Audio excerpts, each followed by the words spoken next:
السلام علیکم ورحمۃ اللہ وبرکاتہ. کیا حال ہے سب کا؟ الحمد للہ. نحمده ونصلی علی رسولہ الکریم. اما بعد فاعوذ باللہ من الشیطان الرجیم. بسم اللہ الرحمن الرحیم. رب اشرح لی صدری ویسر لی امری واحلل عقدۃ من لسانی یفقہوا قولی. علم کو عمل کے لیے سیکھنا چاہیے. رسول اللہ صلی اللہ علیہ وسلم نے فرمایا، اس شخص کی مثال جو لوگوں کو بھلائی سکھاتا ہے لیکن اپنے آپ کو بھول جاتا ہے، ایک چراغ کی سی ہے جو لوگوں کو تو روشنی دیتا ہے مگر خود کو جلاتا ہے. ابو درداء کہتے ہیں کہ تم عالم نہیں بنو گے حتیٰ کہ تم متعلم یعنی علم سیکھنے والے بنو. یعنی کوئی شخص جب تک علم سیکھتا نہیں اس وقت تک عالم نہیں بنتا، اور تم علم سے عالم نہیں بن سکتے، یعنی صرف سیکھنا بھی کافی نہیں حتیٰ کہ تم اس پر عمل کرو. اور تمہارے گناہ کے لیے یہی کافی ہے کہ تم بحث مباحثہ کرنے والے بن جاؤ. یعنی علم حاصل کرنے کا مقصد لوگوں کے ساتھ بحث مباحثہ نہیں ہونا چاہیے. اور تمہارے گناہ کے لیے یہی کافی ہے کہ تم جھگڑا کرنے والے بن جاؤ، یعنی علم کی بنا پر. اور تمہارے جھوٹا ہونے کے لیے یہی کافی ہے کہ تم مسلسل اللہ کی ذات کے علاوہ کسی اور چیز میں گفتگو کرتے رہو، اور چیزوں کے بارے میں اور ٹاپکس پہ بات کرو اور اللہ کو یاد نہ کرو. تو خلاصہ یہی ہے کہ انسان جو کچھ سیکھے پھر اس کے بہترین حصے پر عمل بھی کرے. 24واں پارہ. اعوذ باللہ من الشیطان الرجیم. بسم اللہ الرحمن الرحیم. فمن اظلم ممن كذب على الله وكذب بالصدق اذ جاءه أليس في جهنم مثوى للكافرين والذي جاء بالصدق وصدق به أولئك هم المتقون. شروع کرتی ہوں اللہ کے نام سے جو بے انتہا مہربان نہایت رحم فرمانے والا ہے. فمن اظلم ممن كذب على الله وكذب بالصدق اذ جاءه اليس في جهنم مثوى للكافرين. پھر اس شخص سے بڑھ کر ظالم کون ہوگا جس نے اللہ پر جھوٹ باندھا اور جب سچی بات اس کے سامنے آئی تو اسے جھٹلا دیا. کیا ایسے کافروں کا دوزخ میں ہی ٹھکانہ نہیں؟ یہاں اللہ سبحانہ تعالیٰ اپنے بندوں کو ڈراتے اور خبردار کرتے ہوئے فرما رہے ہیں کہ اس شخص سے بڑا کوئی ظالم نہیں ہو سکتا جو اللہ پہ جھوٹ باندھے، یعنی کسی ایسی چیز کو اللہ کی طرف منسوب کرے جو اس کے جلال کے شان کے لائق نہیں، یا پھر یہ کہ وہ نبوت کا دعویٰ کرے کہ مجھے اللہ نے نبی بنایا ہے حالانکہ اللہ نے اس کو نبی نہیں بنایا. اسی طرح جہالت کی بنا پر بھی اللہ سبحانہ تعالیٰ کی شان کے بارے میں، اس کی ذات کے بارے میں، اس کی صفات کے بارے میں کوئی غلط بات نہیں کرنی چاہیے. جیسے کہ سورۃ الاعراف میں آتا ہے وَأَن تَقُولُوا عَلَى اللَّهِ مَا لَا تَعْلَمُونَ، کہ اللہ کے بارے میں تم وہ بات کرو جو تم جانتے نہیں. تو یہ بدترین بات ہوتی ہے بغیر علم کے اللہ تعالیٰ کے متعلق کوئی بات کرنا. اسی طرح اس شخص سے بڑا ظالم بھی کوئی نہیں جس کے پاس حق واضح آیا، یعنی واضح دلائل کے ساتھ حق آ گیا لیکن اس نے حق کو نہیں مانا. تو حق کی تکذیب بھی بہت بڑا ظلم ہوتا ہے. ایسے لوگ جو اللہ پہ جھوٹ باندھے اور حق کو جھٹلائیں ان کا ٹھکانہ جہنم ہے.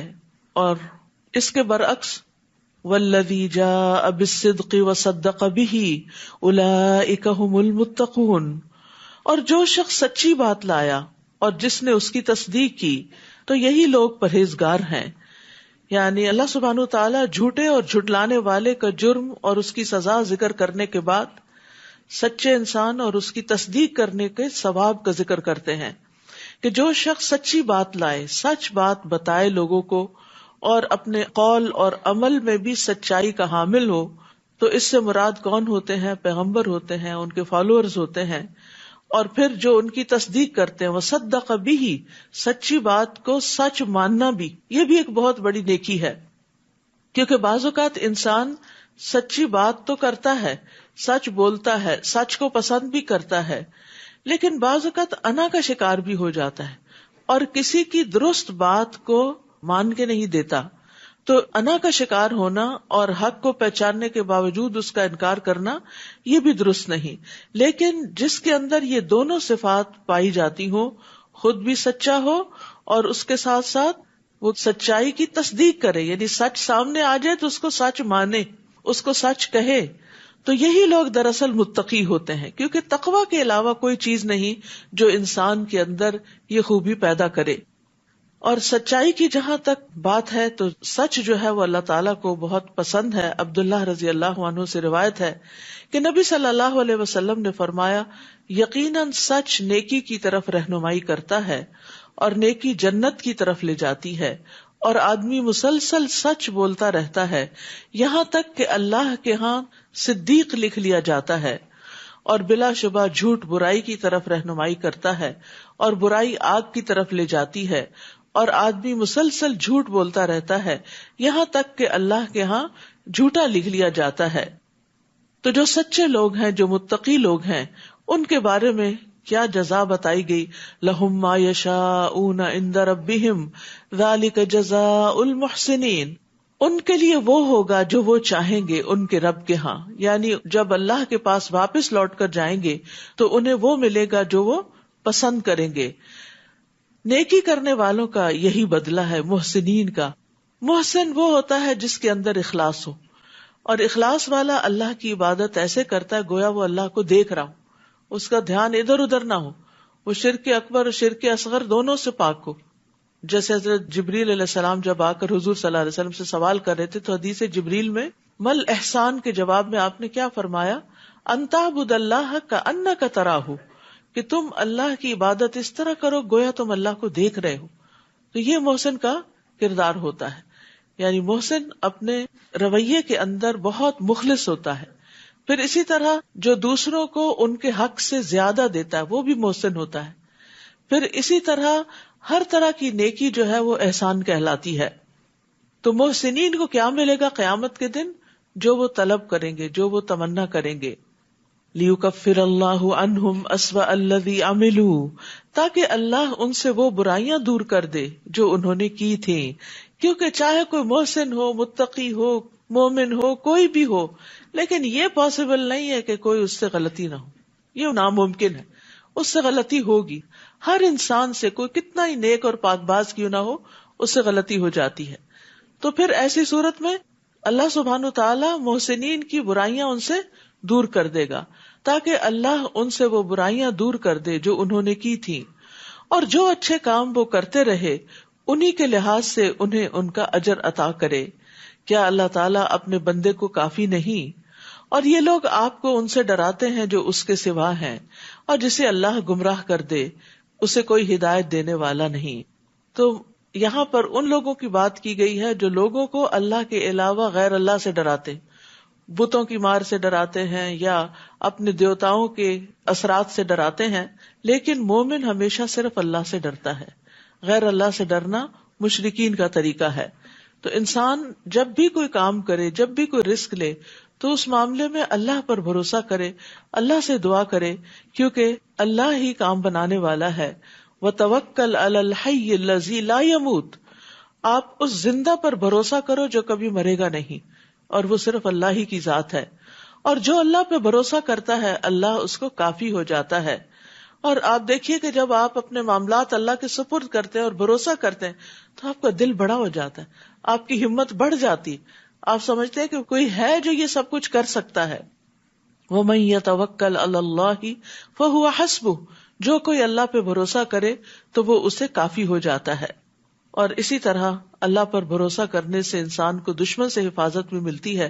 جیسا کہ اس مشہور واقعے میں ہم دیکھتے ہیں کہ نبی صلی اللہ علیہ وسلم ایک غزوے کے بعد دوپہر کو کہیں آرام کر رہے تھے ایک درخت کے سائے تلے، اور آپ کی تلوار اس درخت کے ساتھ لٹک رہی تھی. تو اتنے میں ایک دشمن آیا اور اس نے وہ تلوار اتار کر آپ کے اوپر سونت دی، اور آپ سے کہا کہ آپ کو مجھ سے کون بچائے گا. تو آپ نے کیا فرمایا؟ میرا اللہ. آپ سوچئے وہ کیا سچویشن ہوگی کہ جب سر پہ ایک شخص تلوار لہرائے کھڑا ہے، اس وقت انسان کو کچھ سوچتا بھی نہیں. لیکن انبیاء کا ایمان کامل ایمان ہوتا ہے جس کے اندر توکل بھی ہوتی ہے، کیونکہ توکل بھی ایمان کا حصہ ہے. وَمَن يَهْدِ اللَّهُ فَمَا لَهُ مِن مُضِلٍّ أَلَيْسَ اللَّهُ بِعَزِيزٍ ذِي انتقام. اور جسے اللہ ہدایت دے دے اسے کوئی گمراہ کرنے والا نہیں. کیا اللہ سب پر غالب اور انتقام لینے والا نہیں؟ اور اگر آپ ان سے پوچھیں کہ آسمانوں اور زمین کو کس نے پیدا کیا، تو یقیناً کہیں گے کہ اللہ نے. یعنی مشرکین مکہ بھی اس بات کو مانتے تھے کہ آسمان و زمین کا خالق، ہر چیز کا خالق اللہ ہی ہے. ان کے پتھر اور لکڑی کے بت کسی چیز کو پیدا کرنے کے قابل نہیں، بلکہ انہوں نے خود ہی ان کو بنایا ہے.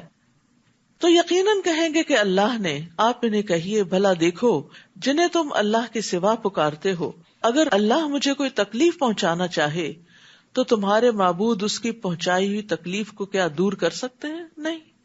یا اگر وہ مجھ پر رحمت کرنا چاہے تو یہ اس کی رحمت کو روک سکتے ہیں؟ نہیں. آپ ان سے کہیے مجھے اللہ کافی ہے، اور بھروسہ کرنے والے اسی پر ہی بھروسہ کرتے ہیں. قل حسبی اللہ علیہ یتوکل المتوکلون. سورۃ الزمر جو ہے اس میں توحید کا سبق ہے، اور توکل بھی توحید کا ایک حصہ ہے. اور اس توکل کے لیے جو الفاظ استعمال کرنے چاہیے وہ بھی یہاں سکھا دیے گئے ہیں. آپ کہہ دیجئے کہ قل حسبی اللہ، کہ اللہ مجھے کافی ہے. یہ کلمہ جو ہے حسبی اللہ ایک مبارک کلمہ ہے جو دو مقامات پر کہا جاتا ہے. ایک نفع حاصل کرنے کے موقع پر، یعنی جس وقت انسان کو کوئی فائدہ حاصل کرنا ہو، اور دوسرے نقصان کو دور کرنے کے موقع پر. اور ہم دیکھتے ہیں کہ دو عظیم پیغمبروں نے یہ دعا مانگی. ایک تو ابراہیم علیہ السلام نے اس وقت یہ کلمہ پڑھا تھا جب ان کو آگ میں پھینکا جا رہا تھا، اور دوسرے محمد صلی اللہ علیہ وسلم نے جب لوگوں نے مسلمانوں کو ڈرانے کے لیے کہا تھا کہ لوگوں نے تمہارے لیے فوج جمع کر لی ہے تو لوگوں سے ڈرو، تو اس بات نے ان کا ایمان بڑھا دیا، اور انہوں نے کہا کہ ہمیں اللہ ہی کافی ہے اور وہ اچھا کارساز ہے. آپ ان سے کہیے اے میری قوم، تم اپنی جگہ کام کرتے جاؤ، میں اپنی جگہ کر رہا ہوں، پھر جلد ہی تمہیں معلوم ہو جائے گا کہ کس پر ایسا عذاب آتا ہے جو اسے رسوا کر دے، اور اس پر دائمی عذاب نازل ہوتا ہے. تو دنیا اور آخرت میں جو رسوائی ہے وہ اللہ کے عذاب کی شکل میں ہوتی ہے.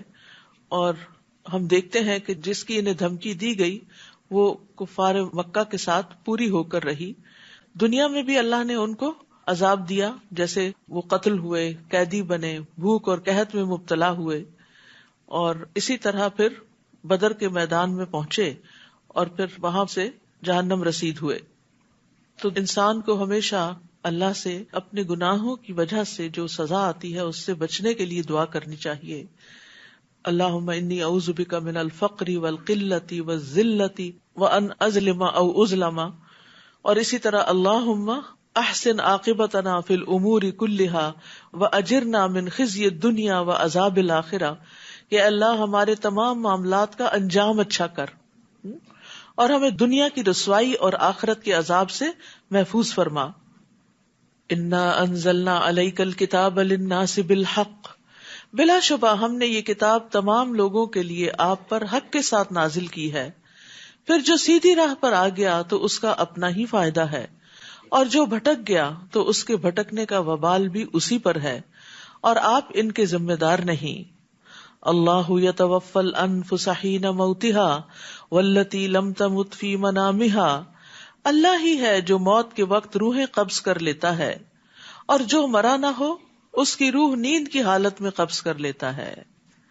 پھر جس کی موت کا فیصلہ ہو چکا ہو تو اس کی روح کو تو روک لیتا ہے، اور دوسری روحیں ایک مقررہ وقت تک کے لیے واپس بھیج دیتا ہے. غور و فکر کرنے والے لوگوں کے لیے اس میں بہت سی نشانیاں ہیں. تو اس سے یہ پتہ چلتا ہے کہ جب انسان سوتا ہے تو یہ نیند جو ہے یہ موت کی بہن ہے اور موت کا ہی ایک ایکسپیرینس ہے.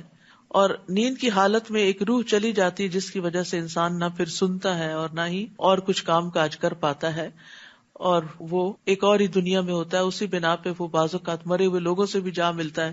تو وہ اس کی وہ روح ہوتی ہے جو مختلف جگہوں پر مختلف مشاہدات کرتی ہے.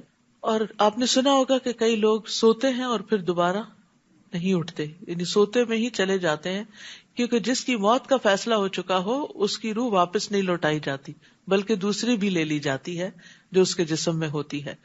اور یہاں آخر میں جو بات فرمائی گی کہ اس میں غور و فکر کرنے والوں کے لیے نشانیاں ہیں، تو مقاتل کہتے ہیں کہ اس میں ان لوگوں کے لیے نشانیاں ہیں جو قیامت کے دن قبروں سے اٹھنے کے معاملے میں غور و فکر کرتے ہیں کہ قیامت کے دن دوبارہ کیسے اٹھیں گے۔ ایسے ہی جیسے اللہ دوبارہ دنیا میں روح بھیج دیتا ہے نیند سے جاگتے وقت، تو وہاں قبر میں بھی دوبارہ بھیجے گا اور انسان قبروں سے باہر نکل آئے گا۔ یعنی سونے والے کی روح کو قبض کرنا، پھر اس کو قبض کرنے کے بعد چھوڑ دینا، قیامت کے دن قبروں سے دوبارہ اٹھائے جانے پر دلیل ہے۔ تو انسان کو سوتے اور جاگتے وقت اپنی موت کو یاد رکھنا چاہیے۔ اسی لیے ہم صبح اٹھ کے کیا دعا کرتے ہیں؟ الحمدللہ الذی احیانا بعدما اماتنا والیہ النشور۔ اور جب سونے لگتے ہیں تو ہاتھ گال کے نیچے رکھ کے کیا کہتے ہیں؟ اللہم بسمک اموت و احیا۔ اور اسی طرح بسمک ربی وضعت جنبی وبک ارفعہ، ان امسکت نفسی فارحمها یا فاغفر لها، دونوں طرح آتا ہے۔ وَإِنْ أَرْسَلْتَهَا فَاحْفَظْهَا بِمَا تَحْفَظُ بِهِ عِبَادَكَ الصَّالِحِينَ، کہ میرے رب تیرے نام سے میں نے اپنا پہلو رکھا، تیرے ہی نام سے اٹھاؤں گا، اگر تو نے میری جان کو روک لیا تو اس پہ رحم کرنا، یعنی اگر روح واپس نہیں لوٹائی تو رحم فرمانا، اور اگر اس کو چھوڑ دیا یعنی زندگی باقی رکھی تو اس کی اس طرح حفاظت کرنا جس طرح تو اپنے نیک بندوں کی حفاظت کرتا ہے۔ تو اس سے یہ بھی پتہ چلتا ہے کہ اللہ اپنے نیک بندوں کی حفاظت کرتا ہے۔ تو اگر ہم حفاظت چاہتے ہیں تو ہمیں زیادہ سے زیادہ نیک کام کرنے چاہیے اور گناہوں کو چھوڑ دینا چاہیے۔ کیا ان لوگوں نے اللہ کے سوا کچھ اور سفارشی بنا رکھے ہیں؟ آپ ان سے کہیے اگر وہ کسی چیز کا اختیار ہی نہ رکھتے ہوں اور نہ عقل رکھتے ہوں تو پھر سفارش کیسے کریں گے؟ آپ ان سے کہیے کہ سفارش پوری کی پوری اللہ ہی کے اختیار میں ہے، آسمانوں اور زمین میں اسی کی حکومت ہے، پھر تم اسی کی طرف لوٹائے جاؤ گے۔ اور جب اللہ اکیلے کا ذکر کیا جائے تو جو لوگ آخرت پر ایمان نہیں رکھتے ان کے دل گھٹ جاتے ہیں، اور جب اللہ کے علاوہ دوسروں کا ذکر کیا جائے تو بڑے خوش ہو جاتے ہیں۔ ہمیں بھی سوچنا چاہیے کہ ہمارا دل کس بات پہ گھٹتا ہے اور کس پہ خوش ہوتا ہے۔ کیا اللہ کے ذکر پہ تو نہیں ہمارا دل گھٹتا کہ ہاں اتنی دیر اللہ کی باتیں سننی پڑے گی یا پڑھنی ہوگی یا کرنی ہوگی کوئی، لیکن دوسری طرف مومن جو ہوتا ہے جب اللہ کا ذکر کیا جاتا ہے تو اس کا دل خوش ہو جاتا ہے، مطمئن ہو جاتا ہے، وہ دل لگا کے وہ بات سنتا ہے۔ اور مشرکین کیا کرتے تھے؟ غیر اللہ کے ذکر سے خوش ہوتے تھے اور اللہ کے ذکر پر ان کے دل گھٹ جاتے تھے۔ اور یہ ہر انسان پہ ویری کرتا ہے کہ وہ کس چیز کو پسند کرتا ہے، کیونکہ جو جس چیز کو پسند کرتا ہے اس کا ذکر آتے ہی اس کے منہ پہ مسکراہٹ آ جاتی۔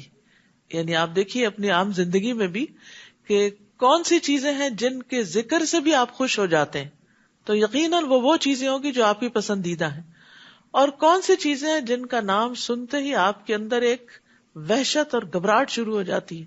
تو اس سے بھی آپ اپنا جائزہ لے سکتے ہیں کہ آپ کہاں کھڑے ہیں، یعنی آپ کا ایمان کتنا ہے اور آپ کی دلچسپیاں کتنی ہیں۔ تو ایمان والے جو ہیں وہ دن کے مختلف اوقات میں اللہ کو یاد کرتے ہیں اور اس کی طرف رجوع کرتے ہیں اور خوش ہوتے ہیں۔ مثلاً آپ صبح اٹھتے ہیں تو اللہ کو یاد کرتے ہیں، اذان سنتے ہیں تو اللہ کو یاد کرتے ہیں، وضو کرتے ہیں تو پھر اللہ کا ذکر کرتے ہیں، نماز بذات خود ذکر ہے، نماز کے بعد بھی کرتے ہیں، پھر صبح و شام کی اذکار کرتے ہیں، کھانا کھاتے ہیں۔ تو یہ اس طرح کی جتنی بھی دعائیں ہیں یہ ساری ایک کتاب ہے دعا کیجیے، اور اسٹال پہ اویلیبل بھی ہے۔ اس میں دن میں اور مختلف مواقع پہ جو دعائیں مومن کرتا ہے، قرآن کی دعائیں، سنت سے دعائیں، والدین کے لیے دعائیں، بخشش کی دعائیں، آئینہ دیکھنے کی دعائیں، اور بہت سی دعائیں جو انسان کو کرنی چاہیے، جو نبی صلی اللہ علیہ وسلم سے ثابت ہے۔ میں سمجھتی ہوں ہر گھر میں یہ کتاب ہونی چاہیے تاکہ کسی بھی موقع کی مناسبت سے وہ دعائیں نکال کر انسان پڑھ سکتا ہے، یا روٹین میں بھی انسان تھوڑی تھوڑی کر کے روز ان چیزوں کو یاد بھی کر سکتا ہے اور پڑھ بھی سکتا ہے۔ قل اللہم فاطر السماوات والارض عالم الغیب والشہادہ انت تحکم بین عبادک فیما کانوا فیہ یختلفون۔ آپ کہیے اے اللہ آسمانوں اور زمین کے پیدا کرنے والے، غیب اور حاضر کو جاننے والے، تو ہی اپنے بندوں میں ایسی چیز کا فیصلہ کرے گا جس میں وہ اختلاف کر رہے ہیں، اور اگر ان ظالموں کو زمین کی ساری دولت میسر ہو اور اتنی ہی اور بھی ہو تو وہ روز قیامت کے برے عذاب سے بچنے کے لیے فدیے میں دینے کو تیار ہو جائیں گے. اس دن اللہ کی طرف سے ان کے لیے ایسا عذاب ظاہر ہوگا جو ان کے وہم و گمان میں بھی نہ ہوگا. تو یہاں ہم دیکھتے ہیں کہ یہ جو بات ہے نا وَبَدَا لَهُم مِّنَ اللَّهِ مَا لَمْ يَكُونُوا يَحْتَسِبُونَ، کہ اس دن اللہ کی طرف سے ایسا عذاب ظاہر ہوگا جس کا انہوں نے سوچا بھی نہ ہوگا. تو پائس پری ڈیسیسرز اسلاف جو تھے وہ اس آیت سے بہت ڈرتے تھے کہ کہیں ایسا نہ ہو کہ ہم یہ سمجھے کہ ہم بڑے اچھے اچھے کام کر رہے ہیں اور کل جائیں اور وہاں دیکھیں تو وہ اچھے کاموں میں شامل ہی نہیں ہوئے ہوں. مجاہد کہتے ہیں کہ انہوں نے ایسے عمل کیے جنہیں وہ نیک سمجھتے تھے لیکن اصل میں وہ برے تھے. انٹینشن کی وجہ سے ہو گئے یا طریقہ غلط تھا یا کوئی بدعت تھی، اور ہو سکتا ہے کہ انہوں نے یہ گمان کر لیا ہو کہ ان کے یہ گناہ توبہ کے بغیر ہی معاف ہو جائیں گے. یہ تو چھوٹی سی بات ہے. دیکھیں جن گناہوں کو ہم چھوٹا سمجھتے ہیں نا ان پہ توبہ نہیں کرتے، لیکن کل کو وہی بہت بڑے بن سکتے ہیں. سفیان ثوری کہتے ہیں ریاکاری کرنے والوں کے لیے تباہی ہے، تباہی ہے. یہ آیت ان کے بارے میں ہے، یہ ان کا قصہ ہے. اکرمہ بن عمار کہتے ہیں کہ محمد بن منقدر اپنی موت کے وقت بہت زیادہ گھبرائے، گھبراہٹ طاری ہو گئی. تو ان کو کہا گیا یہ خوف اور گھبراہٹ کس بات پہ ہے؟ انہوں نے کہا کہ اللہ کی کتاب میں ایک آیت ہے جس سے میں ڈرتا ہوں، اور وہ ہے وَبَدَا لَهُم مِّنَ اللَّهِ مَا لَمْ يَكُونُوا يَحْتَسِبُونَ. اور میں ڈرتا ہوں کہ میرے سامنے وہ کچھ نہ آ جائے جس کا مجھے گمان بھی نہ ہو، خیال بھی نہ ہو. ہم اپنے بارے میں یہ سمجھتے رہیں کہ ہاں سب اچھا ہے اور ہم نیک ہیں اور اچھے فرشتے آئیں گے جان لینے کے لیے اور قبر میں بھی سب ٹھیک ہوگا اور آخرت میں بھی ہم امن میں ہوں گے. کس کو پتا؟ تو انسان کو کبھی بھی بے خوف نہیں ہونا چاہیے، اور جو کام وہ کرتے رہے اس کے برے نتائج ان کے سامنے آ جائیں گے، اور جس عذاب کا وہ مذاق اڑایا کرتے تھے وہ انہیں آ گھیرے گا. انسان کو جب کوئی تکلیف پہنچتی ہے تو ہمیں پکارتا ہے، پھر جب ہم اسے اپنی نعمت سے نوازتے ہیں تو کہتا ہے مجھے تو یہ چیز علم اور تجربے کی بنا پر حاصل ہوئی ہے. بات یوں نہیں بلکہ یہ ایک آزمائش ہوتی ہے، مگر ان میں سے اکثر نہیں جانتے. دنیا میں بھی انسان بڑی غلط فہمیوں کا شکار رہتا ہے کہ جب اس کو کوئی نعمت ملتی ہے، کوئی کامیابی ملتی ہے تو وہ کیا کہتا ہے کہ یہ تو اس بنا پر ہے کہ میں اس کا تجربہ رکھتا تھا، میں نے اس پہ محنت کی اور یہ میرے علم کی وجہ سے مجھے ملی ہے، یا اللہ نے مجھے وہ چیز سکھائی تھی. حقیقت یہ ہے کہ یہ فتنہ ہے. ہر نعمت جو ایک آزمائش ہے. اب مثال کے طور پر ہمیں اگر نعمت قرآن ملتی ہے تو اس میں ہمارا امتحان بھی ہے کہ ہم اس پر اب جو پڑھ لیا سن لیا عمل کتنا کرتے ہیں، اپنی زندگی کو کتنا بدلتے ہیں. وَلَكِنَّ أَكْثَرَهُمْ لَا يَعْلَمُونَ، لیکن اکثر لوگ یہ نکتہ نہیں جانتے، یہ سمجھتے نہیں کہ نعمت آزمائش ہیں اور انسان کا امتحان ہے جس کے وجہ سے اللہ تعالیٰ انہیں ڈھیل دے کے پھر پکڑتا بھی ہے. ایسی ہی بات ان لوگوں نے بھی کہی تھی جو ان سے پہلے گزر چکے، پھر وہ چیز ان کے کسی کام نہ آئی جو وہ کما رہے تھے. یعنی پہلے لوگوں کو بھی اپنے علم اور ہنر اور فن پہ بڑا مان تھا، لیکن وہ چیزیں انہیں اللہ کے عذاب سے بچا نہ سکیں. چنانچہ اپنی بری کمائی کے برے نتائج انہیں بھگتنے پڑے. اور ان لوگوں میں سے جو ظلم کر رہے ہیں وہ بھی عنقریب اپنے کاموں کے برے نتائج بھگت لیں گے، اور یہ لوگ ہمیں عاجز کر سکنے والے نہیں ہیں. کیا انہیں معلوم نہیں کہ اللہ جس کے لیے چاہتا ہے رزق کشادہ کر دیتا ہے اور جس کے لیے چاہتا ہے تنگ کر دیتا ہے. اس میں بھی ان لوگوں کے لیے کئی نشانیاں ہیں جو ایمان لاتے ہیں. قُلْ يَا عِبَادِيَ الَّذِينَ أَسْرَفُوا عَلَىٰ أَنفُسِهِمْ لَا تَقْنَطُوا مِن رَحْمَةِ اللَّهِ إِنَّ اللَّهَ يَغْفِرُ الذُّنُوبَ جَمِيعًا إِنَّهُ هُوَ الْغَفُورُ الرَّحِيمُ. آپ لوگوں سے کہہ دیجئے اے میرے بندو جنہوں نے اپنی جانوں پر زیادتی کر لی ہے، اللہ کی رحمت سے مایوس نہ ہو. اللہ یقیناً سارے ہی گناہ معاف کر دیتا ہے کیونکہ وہ غفور الرحیم ہے. یعنی اللہ سبحانہ وتعالی اگلے پچھلے سارے گناہوں کو معاف کر سکتا ہے. جیسے کہ حدیث میں آتا ہے کہ ایک شخص کے سارے گناہ معاف کر دیے گئے اس بنا پر کہ اس نے لوگوں کے راستے سے کانٹے دار شاخ ہٹائی تھی، لوگوں کو تکلیف سے بچایا تھا، تو اس بنا پر اس کے گناہ معاف کر دیے گئے. اسی طرح چھوٹے گناہوں کے علاوہ بھی اللہ سبحانہ وتعالی بڑے بڑے گناہوں کو معاف کر دیتا ہے. جیسے زنا کرنے والا جب زنا کرتا ہے تو مومن نہیں رہتا، چوری کرنے والا جب چوری کرتا ہے تو مومن نہیں رہتا، شرابی جب شراب پیتا ہے تو مومن نہیں رہتا. لیکن پھر بھی اس کے لیے توبہ کا دروازہ کھلا ہے کہ اگر کوئی شرمندہ ہو کر واپس پلٹتا ہے اور اللہ سے معافی مانگ لیتا ہے اور آئندہ نہ کرنے کا عہد کر لیتا ہے تو اللہ تعالیٰ اس کو بھی معاف کر دیتا ہے. 100 لوگوں کا قاتل بھی بخش دیا گیا تھا جب اس کے دل میں شدید ریگریٹ ہوئی اور اس نے توبہ کے لیے اپنا علاقہ بھی چھوڑ دیا کہ میں اس گناہ سے بہرحال نکلنا چاہتا ہوں، اور وہ ہجرت کر کے دوسری طرف نیک لوگوں کے پاس جا رہا تھا تاکہ ان کی صحبت میں بیٹھ کر وہ اپنی اس برائی کو دور کر سکے. وَأَنِيبُوا إِلَىٰ رَبِّكُمْ، اور اپنے رب کی طرف رجوع کرو. وَأَسْلِمُوا لَهُ، اور اس کا حکم مان لو. مِن قَبْلِ أَن يَأْتِيَكُمُ الْعَذَابُ، اس سے پہلے کہ تم پر عذاب آئے پھر تمہیں کہیں سے بھی مدد نہ مل سکے. یعنی توبہ میں دیر نہیں کرنی چاہیے، بار بار اللہ کی طرف رجوع کرنا چاہیے، بار بار پلٹنا چاہیے، بار بار اپنے اسلام کا اقرار کرنا چاہیے کہ اللہم اسلمت نفسی الیک، اللہ میں نے اپنا آپ تیرے حوالے کر دیا. واتبعوا احسن ما انزل الیکم من ربکم، اور جو کچھ تمہاری طرف تمہارے رب کی جانب سے نازل ہوا ہے اس کے بہترین حصے کی پیروی کرو، اس سے قبل کہ اچانک تم پر عذاب آ جائے اور تمہیں خبر بھی نہ ہو. یعنی جب کوئی مصیبت آتی ہے تو بعض اوقات اتنی اچانک آتی ہے کہ انسان کہتا ہے میں نے تو کبھی سوچا ہی نہیں تھا. تو اسی طرح انسان کو اپنی زندگی کا ہی نہیں پتا کہ کس وقت یہ پرندہ یہاں سے اڑ جائے، ہمارے اندر سے نکل کے روح چلی جائے اور انسان اس کے بعد ہونٹ ہلانے کے بھی قابل نہ رہے. تو اس لیے انسان کو جو مہلت ملی ہے، جو موقع ملا ہے، جو وقت ملا ہے، اس سے فائدہ اٹھا لے. ان تقول نفس یا حسرتا علی ما فرطت فی جنب اللہ وان کنت لمن الساخرین، کہیں ایسا نہ ہو کہ اس وقت کوئی کہنے لگے، یعنی جب مصیبت سامنے آ جائے، موت سامنے آ جائے، جب توبہ کا دروازہ بند ہو جائے، افسوس میری اس کوتاہی پر جو میں اللہ کے حق میں کرتا رہا اور میں تو مذاق اڑانے والوں میں سے تھا. یعنی میں نے تو دین کو کبھی سیریسلی لیا ہی نہیں تھا، میں نے تو اس کو بس ایک کھیل تماشا بنا رکھا تھا. یا یوں کہے لو ان اللہ ہدانی لکنت من المتقین، اگر اللہ مجھے ہدایت دیتا تو میں بھی پرہیزگاروں میں سے ہوتا. یا جب عذاب دیکھے تو کہنے لگے لو ان لی کرۃ فاکون من المحسنین، مجھے ایک اور موقع مل جائے تو میں نیک کام کرنے والوں میں شامل ہو جاؤں.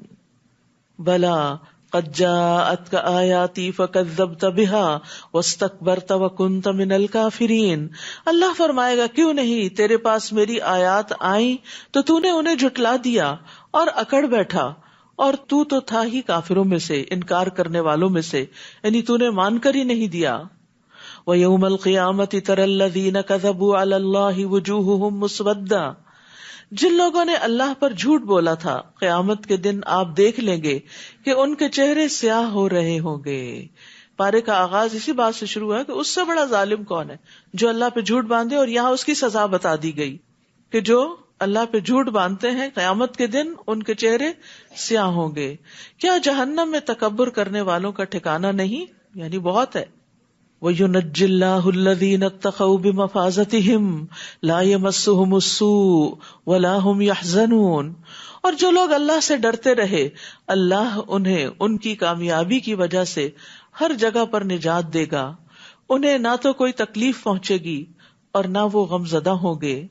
اللہ خالق کل شیء وہو علی کل شیء وکیل، اللہ ہی ہر چیز کا خالق ہے، ہر چیز اللہ نے پیدا کی ہے اور وہی ہر چیز کا نگہبان بھی ہے، سب چیزوں کی نگرانی بھی وہی کر رہا ہے کہ یہ چیزیں کیسے کام کر رہی ہیں اس کی منشا کے مطابق یا نہیں. لہو مقالید السماوات والارض، آسمانوں اور زمین کی کنجیاں اسی کے پاس ہیں، سارے خزانوں کا مالک وہی ہے، اور جن لوگوں نے اللہ کی آیات کا انکار کیا وہی خسارہ اٹھانے والے ہیں. آپ ان سے کہیے اے جاہلو، کیا تم مجھے یہ مشورہ دیتے ہو کہ میں اللہ کے سوا کسی دوسرے کی عبادت کروں؟ افغیر اللہ تأمرونی اعبد ایھا الجاہلون، حالانکہ آپ کی طرف یہ وحی کی جا چکی ہے اور ان لوگوں کی طرف بھی جو آپ سے پہلے تھے کہ اگر آپ نے شرک کیا تو آپ کے عمل بھی برباد ہو جائیں گے. اور آپ خسارہ اٹھانے والوں میں شامل ہو جائیں گے. یعنی شرک کا گناہ کسی سے بھی قابل قبول نہیں. تو اس لیے انسان کو سب سے زیادہ جس چیز کی فکر ہونی چاہیے وہ اپنی زندگی سے شرک نکالنے کی. اور وہ کب نکالے گا؟ جب اس کو پتا ہوگا کہ شرک ہے کیا. کیونکہ اگر یہ پتا ہی نہیں کہ شرک کیا ہے تو شرک سے نکلے گا کیسے انسان؟ تو اس لیے فَاعْلَمْ أَنَّهُ لَا إِلَٰهَ إِلَّا هُوَ، اس بات کا علم حاصل کرو کہ اللہ تعالیٰ ایک ہے.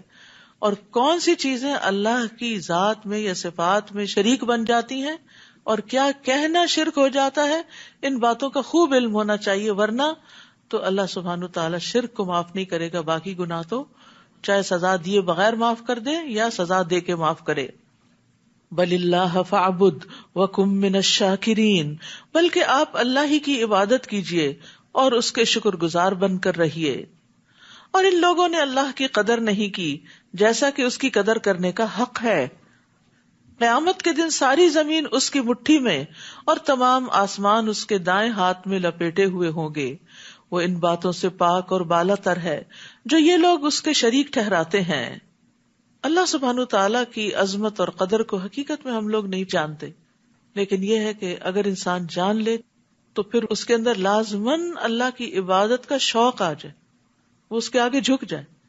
کیونکہ ہوتا یہ ہے کہ دنیا میں جب ہم کسی سے انسپائر ہوتے ہیں اور وہ ہمارے ہی جیسے انسان ہوتے ہیں، تھوڑی بہت اگر ان کی کوئی اچیومنٹ ہوتی ہے تو ہم ان کے آگے جھک جاتے ہیں، ان کے مطیع ہو جاتے ہیں، سرنگوں ہو جاتے ہیں.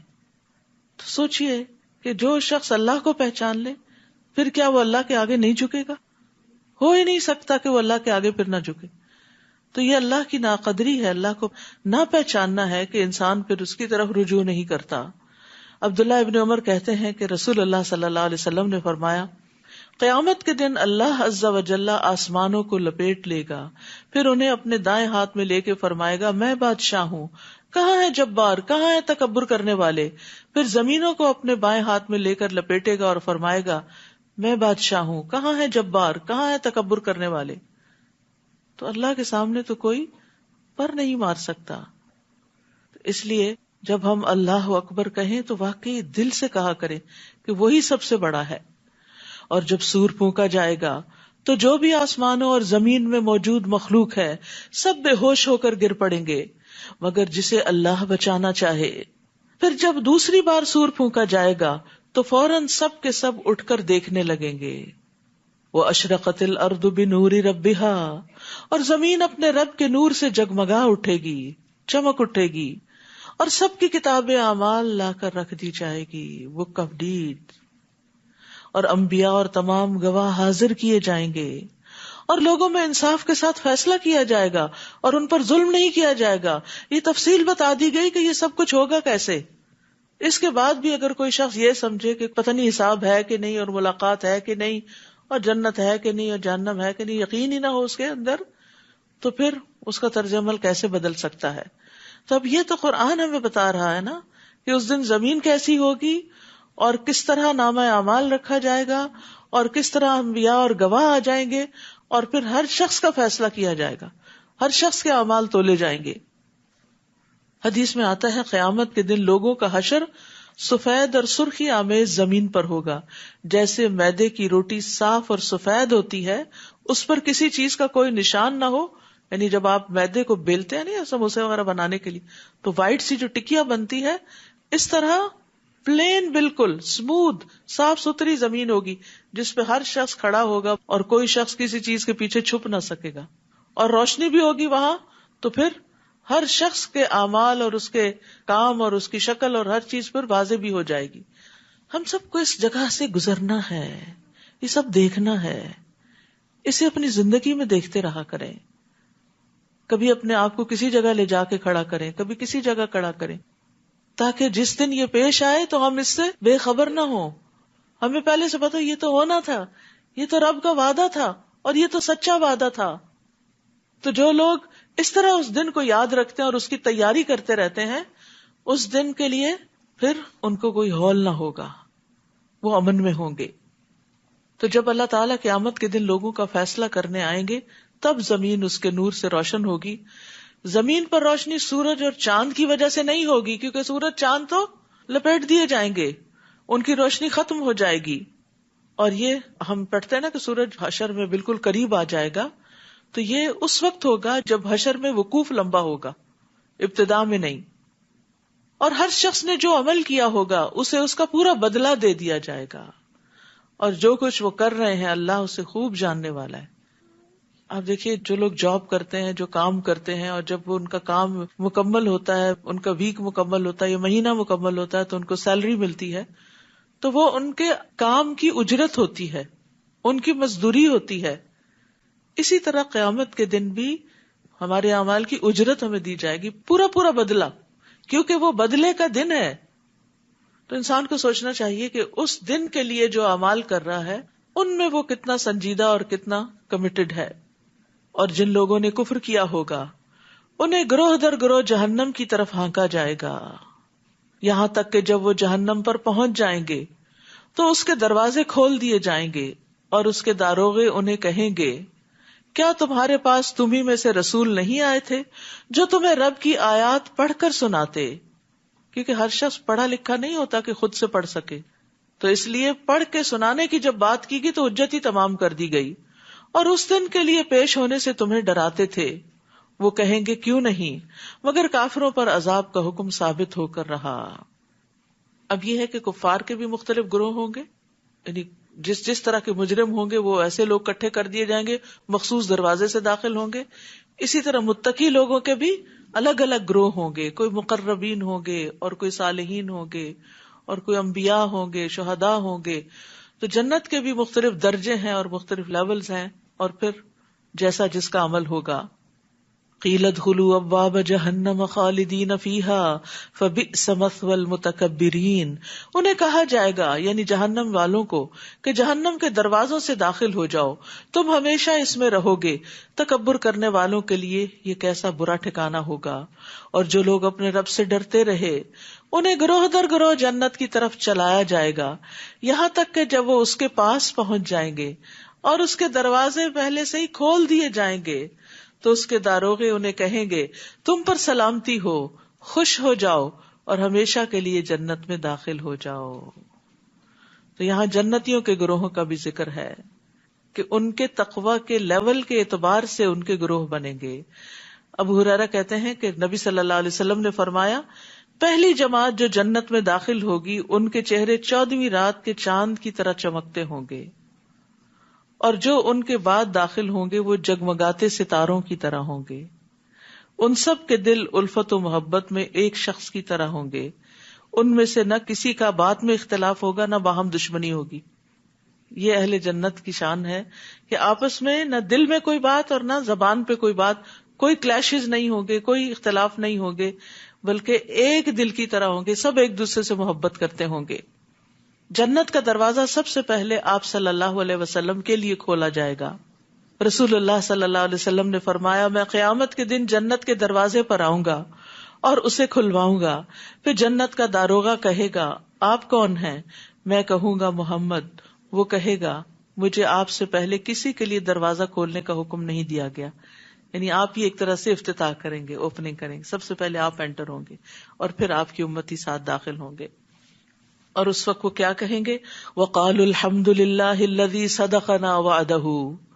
وہ کہیں گے اللہ کا شکر ہے جس نے ہمارے ساتھ اپنا وعدہ سچا کر دکھایا اور ہمیں اس سرزمین کا وارث بنا دیا کہ اس جنت میں ہم جہاں چاہیں رہیں. عمل کرنے والوں کے لیے یہ کیسا اچھا اجر ہے. اتنی چوائسز ہوں گی ہر جنتی کے لیے کہ جہاں اس کا دل چاہے گا وہ چلا جائے گا. دنیا میں اگر آپ کسی اچھے جگہ پر ہالیڈیز کے لیے جانا بھی چاہیں تو پہلے آپ کو پیسے جمع کرنے ہوتے ہیں، پھر اس کے بعد وہ ساری اس کے ریویوز دیکھتے ہیں، پھر بکنگ کراتے ہیں، پھر کبھی فلائٹس کینسل ہو جاتی ہیں، کیا کیا مسائل ہوتے، کتنے ترددات ہوتے ہیں. اور پھر وہاں پہنچ کر بھی بعض اوقات آپ کو اپنی پسند کا ویو نہیں ملتا، کمرہ نہیں ملتا، پسند کا ویدر نہیں ملتا، کئی چیزیں، یعنی وہ تھوڑی سی خوشی ہوتی ہے اور اس کے ساتھ بے شمار ترددات لگے ہوتے. لیکن جنت میں داخل ہوتے ہی کسی قسم کا کوئی تردد، کوئی تھکاوٹ نہیں، اور جو انسان چاہے گا وہ اس کو ملتا چلا جائے گا. اور یہ کس کا اجر ہے؟ عمل کرنے والوں کے لیے یہ کیسا اچھا اجر ہے. اصل بات ہے عمل کی. وَتَرَى الْمَلَائِكَةَ حَافِّينَ مِنْ حَوْلِ الْعَرْشِ نیز اس دن آپ دیکھیں گے کہ فرشتے عرش کے گرد حلقہ باندھے ہوئے یعنی سراؤنڈ کر رہے ہوں گے، اپنے رب کی تعریف کے ساتھ تسبیح کر رہے ہیں، اور لوگوں میں انصاف کے ساتھ فیصلہ کیا جائے گا، اور سب کہیں گے وقیل الحمد للہ رب العالمین، سب تعریف اللہ کے لیے ہے جو تمام جہانوں کا رب ہے. یعنی پوری کائنات اللہ کی حمد کر رہی ہوگی، آسمان والے، زمین والے، نیک اور بد، جن و انس، حتیٰ کہ آگ والے بھی اللہ کی حمد بیان کریں گے. تو الحمدللہ آدم علیہ السلام کا پہلا جملہ تھا. مومن کی جان نکلتی ہے تو وہ الحمدللہ کہہ رہا ہوتا ہے. جنت میں داخلے پر ایمان والے الحمدللہ کہیں گے، الحمدللہ الذی ہدانا لہذا. اور جنتیوں کا تو پھر کھانا پینا ہی یہی ہوگا، یعنی اللہ کی حمد و ثنا. نبی صلی اللہ علیہ وسلم فرماتے ہیں یقیناً اہل جنت کھائیں گے جنت میں اور پیئیں گے، لیکن نہ اس میں تھوکیں گے نہ پیشاب کریں گے، نہ رفع حاجت ہوگی، اور نہ ہی ناک سے ریزش گرائیں گے. کوئی گندگی نہیں ہوگی، کوئی بیڈ ڈسکریشن نہیں ہوگی. صحابہ نے پوچھا پھر ان کے کھانے کا کیا بنے گا، یعنی جو کھانا اندر لے کے جائیں گے اس کا کیا ہوگا؟ آپ نے فرمایا ایک ڈکار آئے گی اور کستوری کے پسینے کی طرح پسینہ آئے گا، یعنی خوشبودار پسینے کی شکل میں وہ جسم سے نکل جائے گا. ان کو تسبیح و تحمید اس طرح الہام کر دیے جائیں گے جس طرح سانس کو الہام کر دیا جاتا ہے. سانس کو اللہ نے الہام کیا، اسی لیے خود ہی خود کام کر رہا ہے، ہمیں اس کو کھینچنا نہیں پڑتا. اگر ہر دفعہ ہمیں کھینچ کے باہر نکالنا پڑتا تو کیا حال ہوتا، یعنی سانس کے لیے زور نہیں لگانا پڑتا. تو وہاں بھی تسبیح پڑھنے کے لیے بھی زبان ایسی رواں ہو جائے گی. کچھ لوگ دنیا میں بھی اتنا اللہ کا ذکر کرتے ہیں کہ ان کی زبانوں پہ تسبیح پھر اٹکتی نہیں، چلتی چلی جاتی. اب دیکھیں کہ جب رات کو نبی صلی اللہ علیہ وسلم سوتے تھے تو تسبیح کرتے تھے، سبحان اللہ پڑھتے تھے، تسبیح کرتے تھے. تو آپ بھی ذرا تجربہ کر کے دیکھیں کہ کیا آپ کی زبان چلتی ہے، کیونکہ کچھ دن ہوتے ہیں جن میں انسان تسبیح کرتے کرتے سوتا ہے، اور کچھ دن ایسے ہوتے ہیں کہ جب زبان اٹکتی ہے. تو سوچے کریں کہ آج اٹکی کیوں ہے، کہیں اللہ سبحانہ وتعالیٰ کے حق میں کوئی ایسی کمی تو نہیں کی، کوئی ایسا گناہ تو نہیں کیا کہ زبان اٹک رہی ہے اور توفیق نہیں ہو رہی مجھے. سورۃ غافر، اس کو غافر بھی کہتے ہیں، مومن بھی کہتے ہیں، دونوں نام ہیں اس کے. بسم اللہ الرحمن الرحیم. حامیم. تنزیل الکتاب من اللہ العزیز العلیم. غافر الذنب وقابل التوب شدید العقاب ذی الطول لا الہ الا هو الیہ المصیر. بسم اللہ الرحمن الرحیم. حامیم، یہ کتاب اللہ کی طرف سے نازل ہوئی ہے. آپ نے دیکھو گا اکثر صورتوں کا آغاز جو ہوتا ہے وہ اس بات کی یقین دہانی کرانے کے لیے ہوتا ہے کہ یہ اللہ کی کتاب ہے، یہ اس کی واضح آیات ہیں، یہ اللہ کی طرف سے نازل ہوئی ہے، اس کتاب میں کوئی شک نہیں ہے، تاکہ پڑھنے سے پہلے ایک یاد دہانی ہو جائے کہ جو ہم پڑھنے جا رہے ہیں یہ کوئی معمولی کلام نہیں ہے، یہ اللہ کا کلام ہے.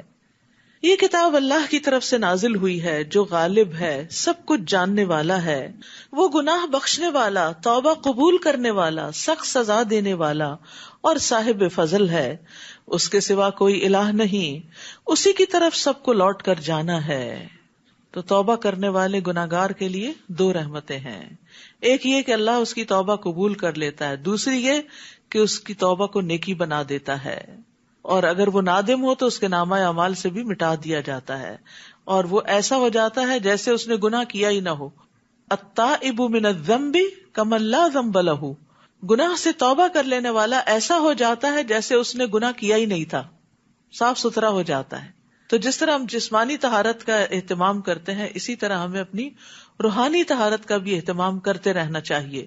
اس کو بڑھاپے کے لیے نہیں چھوڑ دینا چاہیے، حج عمرے کے لیے نہیں چھوڑ دینا چاہیے کہ وہاں جائیں گے تو توبہ کریں گے. ڈیلی بیسس پر توبہ ہونی چاہیے. ایک دن منہ نہ دھوئیں تو آپ دیکھیں کیا حال ہوتا ہے آپ کا. ایک دن تجربہ کریں، جب نماز نہیں پڑھنی تو منہ نہ دھوئیں، پھر کیسا دن ہوگا. ایسے لگے جیسے کوئی بوجھ اٹھا کے پھر رہے ہیں، حالانکہ فزیکلی تو کوئی بوجھ نہیں ہوتا. تو اسی طرح اگر ایک دن بھی توبہ نہیں کرتے تو دلوں پہ بوجھ آ جاتا ہے، اور اس بوجھ کے ساتھ پھر ہم پریشان چلتے پھرتے رہتے ہیں. تو جب بھی دل تنگ ہو، جب بھی دل پہ پریشانی ہے، اکیلے بیٹھ جائیں، تھوڑا سا روئیں، اللہ سے باتیں کریں، معافی مانگیں، کیونکہ اللہ سبحانہ وتعالیٰ اخلاص کے ساتھ کی ہوئی دعا قبول کرتا ہے، غافل دل کی نہیں. کیونکہ بعض اوقات ہم دعا مانگ رہے ہوتے ہیں، دھیان ہمارا کہیں سے کہیں ہوتا ہے. اللہ کی آیات میں صرف وہی لوگ جھگڑا کرتے ہیں جو کافر ہیں، لہٰذا ان کا دنیا کے ملکوں میں چلنا پھرنا آپ کو کسی دھوکے میں نہ ڈال دے. ان سے پہلے قوم نوح اور رسولوں کے مخالف کئی جماعتوں نے انہیں جھٹلایا، اور ہر قوم نے اپنے رسول کو گرفتار کرنے کا ارادہ کیا اور باطل کے ساتھ جھگڑا کیا تاکہ باطل سے حق کو شکست دے سکیں. پھر میں نے انہیں پکڑ لیا تو دیکھو میری سزا کیسی تھی. اسی طرح آپ کے رب کا یہ حکم ان لوگوں پر صادق آ گیا کہ جن لوگوں نے کفر کیا وہی اہل دوزخ ہیں.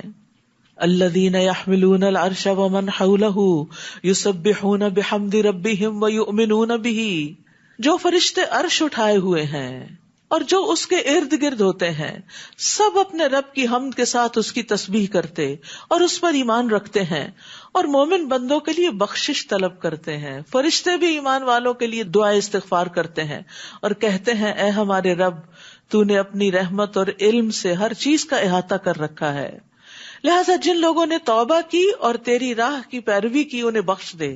توبہ کرنے والوں کو بخش دے، سفارش کر رہے ہوتے ہیں، اور دوزخ کے عذاب سے بچا لے. کتنی بڑی خوشخبری ہے اس میں. تو کون ہے وہ فرشتے جو عرش اٹھائے ہوئے ہیں؟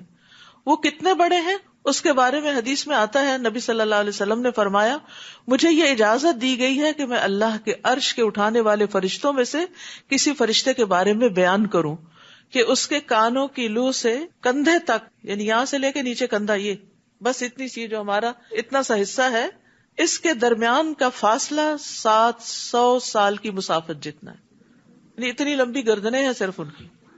تو ان کے ہاتھ پاؤں اور باقی جسم کتنا بڑا ہوگا جو عرش اٹھائے ہوئے ہیں.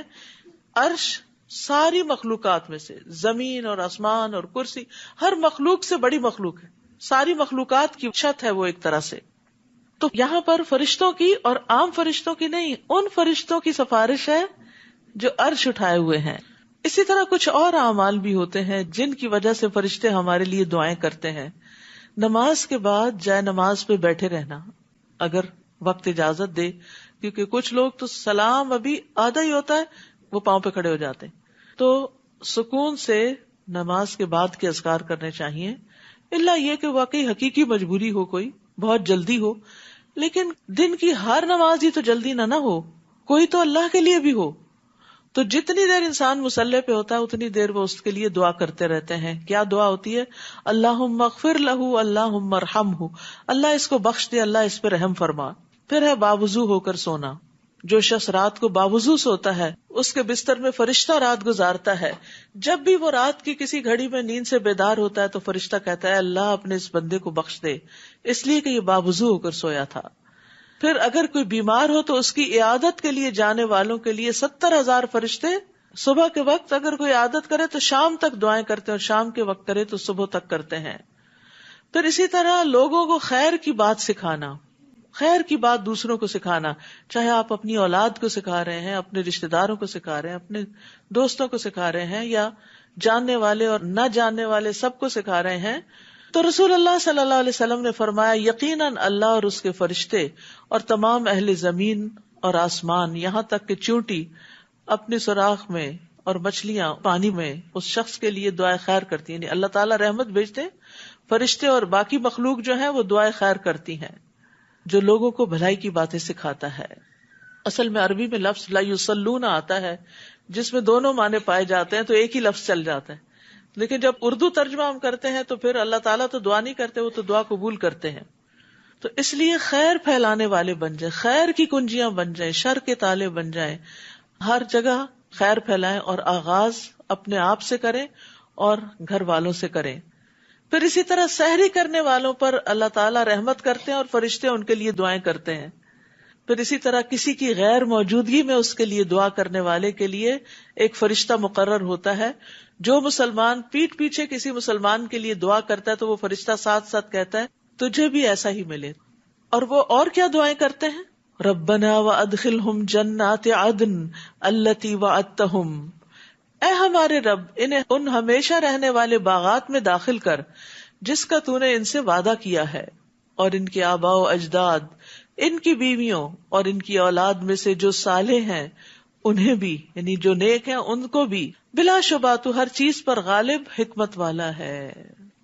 اولاد میں سے جو نیک ہیں ان کو اللہ سب کو نیک بنا دے تاکہ وہ ماں باپ کے ساتھ رہیں آخرت میں، اور انہیں برائیوں سے بچا لے. اس روز جسے تو نے برائیوں سے بچا لیا گویا تو نے اس پر رحمت کر دی، اور یہی بڑی کامیابی ہے.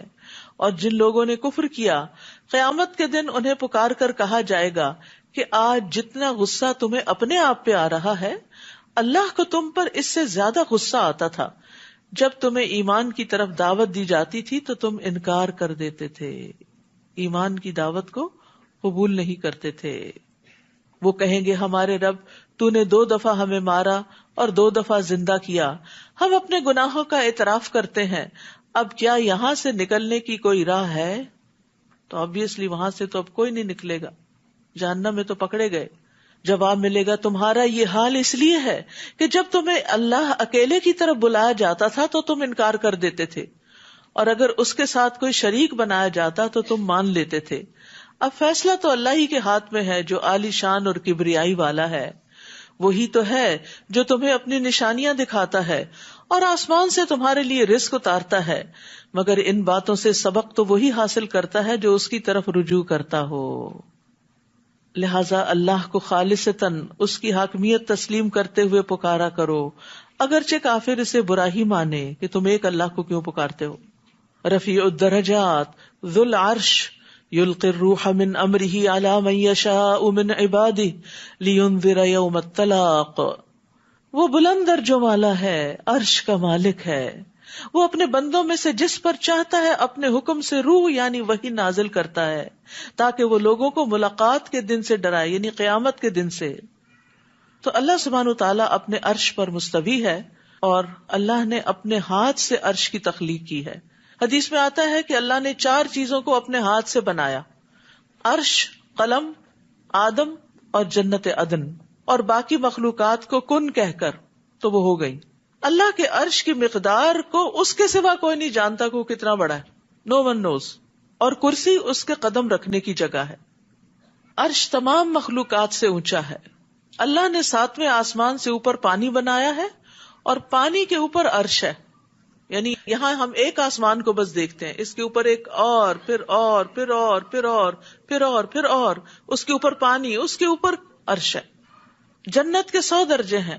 نبی صلی اللہ علیہ وسلم نے فرمایا جنت میں 100 درجے ہیں، ہر 2 درجوں کے درمیان 100 سال کا فاصلہ ہے، جیسا کہ زمین اور آسمان کے درمیان. اور فردوس اس کا اعلیٰ ترین درجہ ہے، اس سے جنت کی 4 نہریں نکلتی ہیں، اس کے اوپر عرش ہے، یعنی فردوس سے بھی ابو. جب بھی تم اللہ سے سوال کرو تو اس سے جنت الفردوس کا سوال کرو. میں سوچتی ہوں حضرت آسیہ کتنی عقل مند تھی، انہوں نے دعا کی رب ابنی لی عندک بیتن فی الجنہ. اپنے پاس قرب چاہیے تھا نا رب کا، حالانکہ دنیا میں اس کو کون سی نعمت تھی جو نہ ملی ہوئی ہوگی. وہ فرعون کی بیوی تھی، لیکن اس کی چاہت دنیا نہیں تھی، اس کی چاہت جنت تھی، اور جنت کا بھی اعلیٰ ترین درجہ. ابو ہریرہ کہتے ہیں کہ نبی صلی اللہ علیہ وسلم نے فرمایا بس جب تم اللہ سے سوال کرو تو فردوس کا سوال کرو، کیونکہ وہ جنت کا بہترین اور بلند ترین حصہ ہے. اس کے اوپر رحمان کا عرش ہے اور اسی سے جنت کی نہریں نکلتی ہیں. تو یاد رکھیے عرش بہت بلند ہے اور رب اس سے بھی بلند ہے. اور عرش کے اوپر ایک کتاب بھی ہے، کون سی؟ لوح محفوظ. تو جب ہم اللہ کے بارے میں سوچے نا تو اس طرح سوچا کرے کہ اتنا بلند، اتنا بلند، اتنا اتنا اتنا اتنا، یعنی کہ ایک امیجنیشن میں بھی بلندی لایا کریں. پھر آپ کے دل میں ایک ہیبت بھی آئے گی، پھر آپ اس کے آگے جب جھکیں گے تو واقعی جھک جائیں گے. لیکن ہم عام طور پر اللہ تعالیٰ کے بارے میں ایسے باتیں کر رہے تھے جیسے کسی دوست کے بارے میں بس ایسے ہی کیئر لیس باتیں. ایسے نہیں کر سکتے.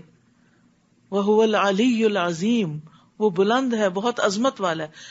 عرش پر بلند اس اعتبار سے بھی، اور عظمت والا یعنی اس کی شان بڑی عظمت والی ہے. جس دن سب لوگ کھلے میدان میں ہوں گے اور ان کی کوئی بات بھی اللہ سے چھپی نہ رہے گی، اور پوچھا جائے گا آج حکومت کس کی ہے؟ پھر خود ہی فرمائے گا اللہ اکیلے کی جو سب پر غالب ہے. آج ہر شخص کو اسی کا بدلہ دیا جائے گا جو اس نے کمایا ہوگا. بار بار یہی بات کی جا رہی, جو کر کے آؤ گے وہی ملے گا. ہم میں سے ہر ایک سوچے کر کیا رہے ہیں. کسی پر آج ظلم نہیں ہوگا, بلا شبہ اللہ جلد حساب لینے والا ہے. حدیث میں آتا ہے, نبی صلی اللہ علیہ وسلم نے فرمایا, اللہ تعالیٰ فرماتے ہیں, اے میرے بندو, یہ تمہارے اعمال ہیں جنہیں میں تمہارے لیے شمار کر رہا ہوں, پھر میں تمہیں ان کا پورا پورا بدلہ دوں گا. تو جو آدمی بہتر پائے وہ اللہ کا شکر ادا کرے, اور جو بہتر بدلہ نہ پائے وہ اپنے آپ کو ملامت کرے, کیونکہ اللہ نے ظلم نہیں کیا. تم لائے نہیں کچھ کر کے تو پھر ملے کیا. اور اے نبی, انہیں قریب آ پہنچنے والے دن سے ڈرائیے جب غم کے مارے کلیجے منہ کو آ رہے ہوں گے. اس دن ظالموں کا نہ کوئی حمایتی ہوگا اور نہ ایسا سفارشی کہ جس کی بات مانی جائے. یعلم خائنۃ الاعین وما تخفی الصدور, اللہ تعالیٰ نگاہوں کی خیانت کو بھی جانتا ہے اور ان مخفی باتوں کو جو سینوں نے چھپا رکھی, دل کے اندر چھپی ہوئی باتیں, برے خیالات, ان کو بھی جانتا ہے. یہاں اللہ تعالیٰ کے علم کے بارے میں خبر دی جا رہی ہے کہ اس کا علم کتنا کامل ہے, چاہے کوئی چیز چھوٹی ہو یا بڑی ہو, باریک ہو, لطیف ہو یا موٹی ہو, سب کچھ اس کو پتا ہے. یہ اس لیے بتایا جا رہا تاکہ لوگ ڈریں اور اللہ سے حیا کریں, اللہ کا تقوی اختیار کریں, اللہ کو اپنے اوپر نگران سمجھیں اور چھپ کر بھی برے کام نہ کریں. اور ایک اور بھی کہ انسان کسی حرام چیز پہ نظر نہ ڈالے اور چھپ چھپ کے حرام چیز کو نہ دیکھے کہ کوئی دیکھ تو نہیں رہا.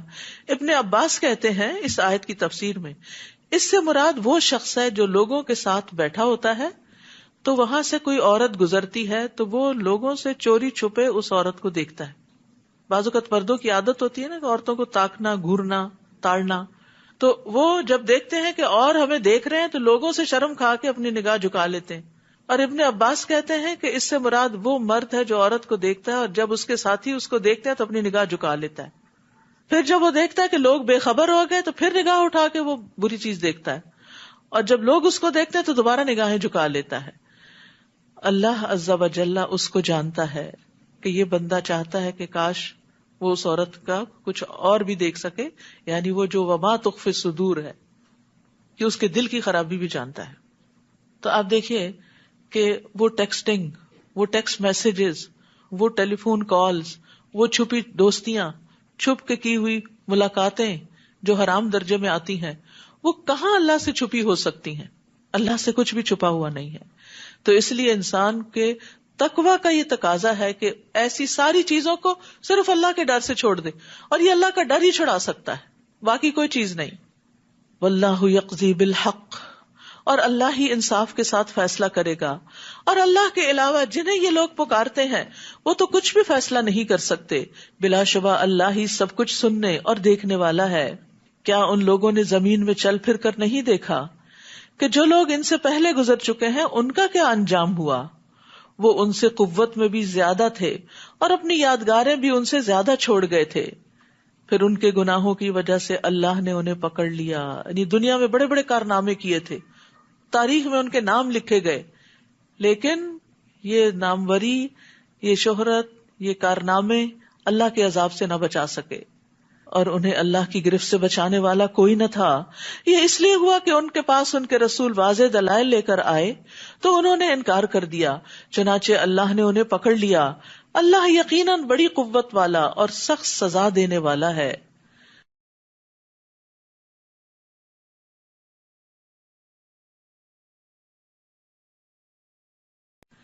وَلَقَدْ أَرْسَلْنَا مُوسَىٰ بِآيَاتِنَا وَسُلْطَانٍ مُبِينٍ, نیز ہم نے موسیٰ کو اپنے معجزات اور واضح دلیل دے کر بھیجا تھا فرعون, حامان اور قارون کی طرف, مگر انہوں نے کہا یہ تو جادوگر ہے, بڑا جھوٹا, جھٹلا دیا. پھر جب وہ ہماری طرف سے دین حق ان کے پاس لایا تو کہنے لگے جو لوگ ایمان لا کر موسیٰ کے ساتھ مل گئے ہیں ان کے بیٹوں کو قتل کر ڈالو اور ان کی عورتوں کو زندہ رہنے دو. مگر کافروں کی یہ چال ناکام ہی رہی. اور فرعون کہنے لگا مجھے چھوڑ دو, میں خود موسیٰ کو قتل کیے دیتا ہوں, اور وہ اپنے رب کو پکار کے دیکھ لے. مجھے تو ڈر ہے یہ تمہارا دین بدل دے گا, یعنی تمہارا لائف سٹائل, دین سے مراد صرف عقیدہ نہیں ہے, لائف سٹائل بھی ہے, یا ملک میں فساد برپا کر دے گا. اور موسیٰ نے کہا میں نے اپنے اور تمہارے رب کی ہر ایسے متکبر سے جو روز حساب پر ایمان نہیں رکھتا پناہ لے لی ہے. انی عذت بربی وربکم من کل متکبر لا یؤمن بیوم الحساب وقال رجل مؤمن من آل فرعون. اس موقع پر آل فرعون میں سے ایک مومن آدمی جو اپنا ایمان چھپائے ہوئے تھا بول اٹھا. اب تک تو وہ چپ تھا، دل میں ایمان تھا، لیکن اب اس نے ڈکلیئر کر دیا. کہنے لگا کیا تم ایسے آدمی کو قتل کرتے ہو جو کہتا ہے کہ میرا رب اللہ ہے، حالانکہ وہ تمہارے رب کی طرف سے تمہارے پاس واضح دلائل لے کر آیا. وہ ایسے ہی کوئی جھوٹی بات نہیں کر رہا، اس کے پاس دلائل ہیں. اگر وہ جھوٹا ہے تو اس کے جھوٹ کا وبال اسی پر ہوگا، اور اگر وہ سچا ہے تو جس عذاب کا وہ تم سے وعدہ کرتا ہے اس کا کچھ نہ کچھ حصہ تمہیں پہنچ کر رہے گا. اللہ یقیناً ایسے شخص کو راہ راست پر نہیں لاتا جو حد سے بڑھنے والا اور کذاب ہو. اب یہاں سے اس رجل مؤمن کی سپیچ شروع ہوتی ہے جو اس نے فرعون کے دربار میں علل اعلان نڈر ہو کے سب کے سامنے اب کی.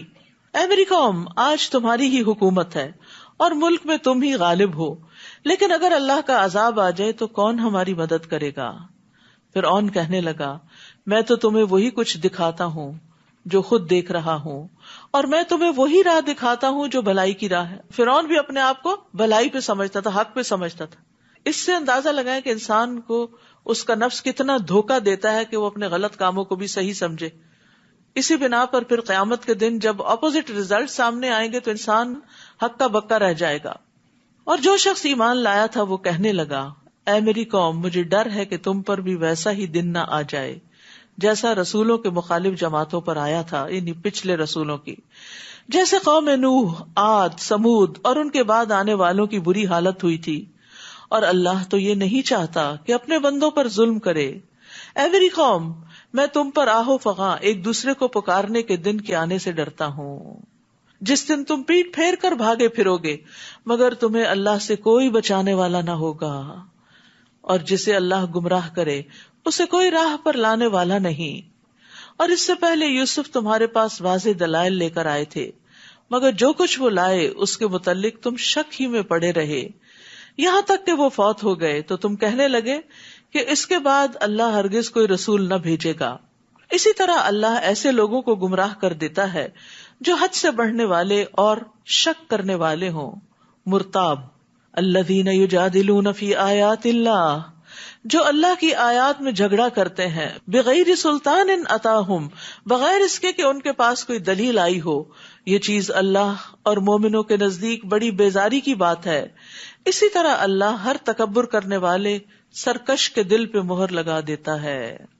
اور فرعون کہنے لگا اے حامان، میرے لیے ایک بلند عمارت بناؤ تاکہ میں ان راستوں تک پہنچ سکوں جو آسمانوں کے راستے ہیں، پھر موسیٰ کے الہ کی طرف جھانک سکوں، اور میں اسے جھوٹا ہی خیال کرتا ہوں. اس زمانے میں راکٹس تو تھے نہیں، تو اس لیے بلند عمارت بنانے کا کہا. لیکن ایک عمارت زیادہ سے زیادہ بھی کتنی اونچی ہو سکتی؟ وہ آسمانوں تک تو انسان کو نہیں لے جا سکتی، لیکن پھر بھی اس کو کتنا مان تھا اپنی تعمیرات پر، اور کتنا فخر تھا اپنے ان سب چیزوں پر، اور کتنی ڈٹائی تھی حق کے انکار پر. اس طرح فرعون کی بدعملی اس کے لیے خوشنما بنا دی گئی اور وہ راہ راست سے روک دیا گیا، اور فرعون کی چال بازی میں اس کی اپنی ہی تباہی تھی. اور جو شخص ایمان لایا تھا وہ کہنے لگا اے میری قوم، میری پیروی کرو تو میں تمہیں بھلائی کی راہ بتاؤں گا. اب اس نے فرعون کے مقابلے پر لوگوں کو حق بات کی تلقین کی. اے میری قوم، انما هذه الحیات الدنیا متاع، یہ دنیا کی زندگی تو بس چند روزہ ہے اور ہمیشہ کے قیام کا گھر آخرت ہی ہے. یہ دنیا کی زندگی تو چند دن کی ہے بس، اور اصل ٹھکانہ، اصل گھر تو وہاں ہے، آگے ہے.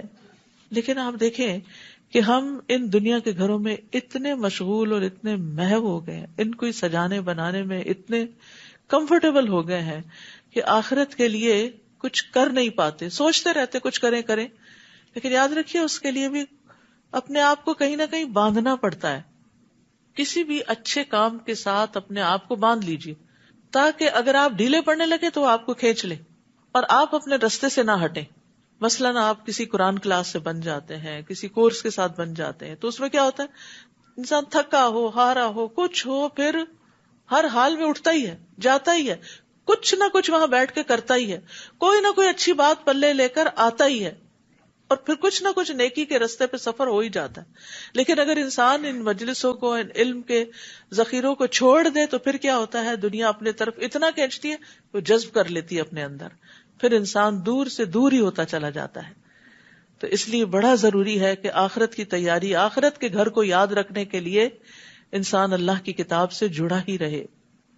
جو شخص برائی کرے گا اسے اتنا ہی بدلہ دیا جائے گا، یعنی جتنی اس نے برائی کی ہوگی، ایک کے بدلے ایک. اور جو نیک عمل کرے گا، خواہ وہ مرد ہو یا عورت، بشرطے کہ وہ مومن ہو. یہ اصل کرائیٹیریا ہے، نو جینڈر ڈسکریمنیشن. تو ایسے لوگ جنت میں داخل ہوں گے اور وہاں انہیں بلا حساب رزق دیا جائے گا، یعنی صرف مردوں کو نہیں، عورتوں کو بھی دیا جائے گا. اے میری قوم، کیا بات ہے کہ میں تو تمہیں نجات کی طرف بلاتا ہوں اور تم مجھے آگ کی طرف بلاتے ہو، یعنی فرعون کے رستے کی طرف بلاتے ہو. تم مجھے یہ دعوت دیتے ہو کہ میں اللہ سے کفر کروں اور ایسی چیزوں کو اس کا شریک بناؤں جن کے متعلق مجھے کچھ علم نہیں، حالانکہ میں تمہیں اس کی طرف بلاتا ہوں جو سب پر غالب ہے اور بخشنے والا ہے. اس بات میں کوئی شک نہیں کہ جس کی طرف تم مجھے دعوت دیتے ہو اسے پکارنے کا نہ دنیا میں کوئی فائدہ ہے اور نہ آخرت میں، اور یہ کہ ہماری واپسی اللہ کی طرف ہے اور بلا شبہ حد سے بڑھنے والے ہی آگ کے ساتھی ہیں. کتنی زبردست نصیحت ہے. جو کچھ میں تم سے کہہ رہا ہوں ان قریب تم اسے یاد کرو گے، میری نصیحتیں تمہیں یاد آئیں گی، اور میں اپنا معاملہ اللہ کے سپرد کرتا ہوں. بلا شبہ اللہ اپنے بندوں کو دیکھ رہا ہے. تو ہمیں بھی ہمیشہ اپنے معاملات اللہ کے سپرد کر دینے چاہیے. اور رات کو جب آپ سوتے ہیں تو شعوری طور پر یہ دعا مانگا کریں، اللہم لک اسلمت وبک آمنت وعلیک توکلت والیک انبت وبک خاصمت. آخر تک دعا ہے. پھر اسی طرح وہ دعا بھی جس میں آتا ہے کہ وفوضت امری الیک والجأت ظہری الیک، ٹوٹل ریلائنس تجھ پر ہے. ظاہر کہتے ہیں نا بیک کو میں نے تیری طرف لگا دیا، یعنی میں نے پوری ٹیک ادھر ہی لگا دی، پورا کا پورا بھروسہ تجھ پر ہی ہے اور اسی میں کمفرٹیبل ہوں. یعنی جب انسان کسی چیز کے ساتھ ٹیک لگا دیتا ہے نا تو پھر کیا ہوتا ہے، ریلیکس ہو جاتا ہے. تو اسی طرح انسان جب اپنے معاملات اللہ کے سپرد کر دیتا ہے تو ریلیکس ہو جاتا ہے. اب وہ کرے گا، میں نے جو کرنا تھا کر لیا، باقی اس کے ذمہ. فوقاہ اللہ سیئات ما مکروا، ان لوگوں نے جو چالیں اس مرد مومن کے خلاف چلی تھی اللہ نے ان سے اسے بچا لیا. اتنی بڑی بات ہے، اتنے بڑے جابر بادشاہ کے دربار میں اتنی بڑی تبلیغ کرنا اور بچ جانا. اور آل فرعون خود ہی برے عذاب میں گھر گئے. برے عذاب میں، برا عذاب کون سا تھا؟ سمندر میں ڈوب کے مرے تھے.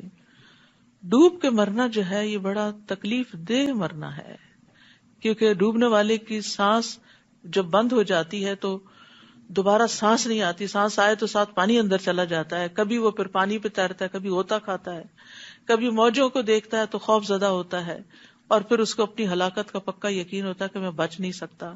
پھر زندہ ہو یا مردہ مچھلیاں کھا لیتی ہیں، سمندر کے جانور اس کو کھا لیتے ہیں. تو یعنی یہ بہت ہی اذیت والی موت ہے. تو دعا بھی کرنی چاہیے کہ اللہ تعالیٰ ہمیں ایسی موت سے بچائے.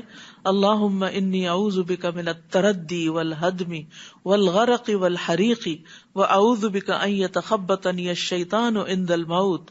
اے اللہ میں تیری پناہ چاہتا ہوں گر کر مرنے سے، ڈوب کر مرنے سے، جل کے مرنے سے، اور میں تیری پناہ چاہتا ہوں اس سے کہ شیطان مجھے موت کے وقت بدحواس کر دے اور مجھے کچھ سمجھ نہ آئے کہ کلمہ پڑھنا ہے کہ کیا کرنا ہے.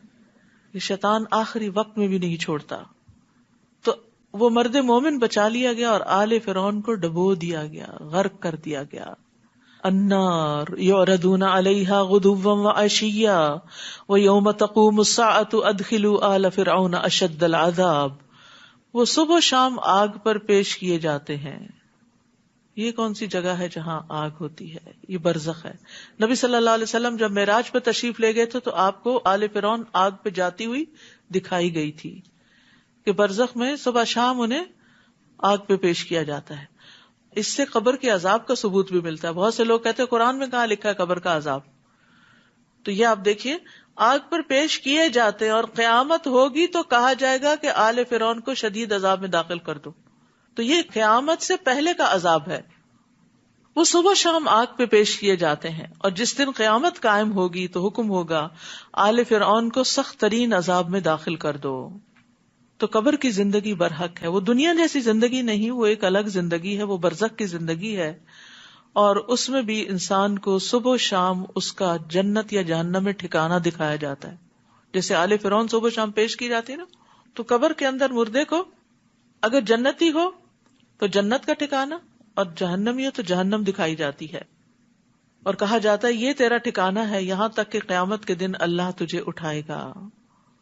تو قبر کے عذاب سے بھی ڈرنا چاہیے، کیونکہ وہ پہلا مرحلہ ہے۔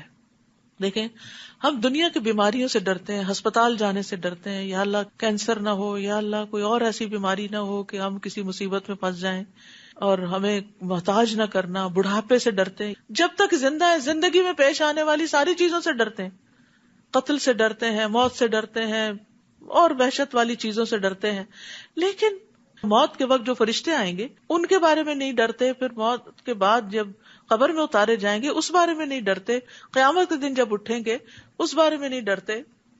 یعنی دنیا میں اگر ہم کسی کو جیل خانے میں دیکھ لیں اور بدترین قید خانے میں دیکھ لیں تو ڈر ڈر کے ہمارا برا حال ہو جاتا ہے، ہماری روح فنا ہو جاتی کہ یہ کتنی اذیت میں ہے، اور ہم اپنے بارے میں فکر ہی نہیں کرتے کہ قبر بھی تو ایسا ہی جیل خانہ ہے نا، اگر اچھے کام نہ کیے، اگر اچھے کیے تو وہ جنت کے باغوں میں سے ایک باغ بھی ہے۔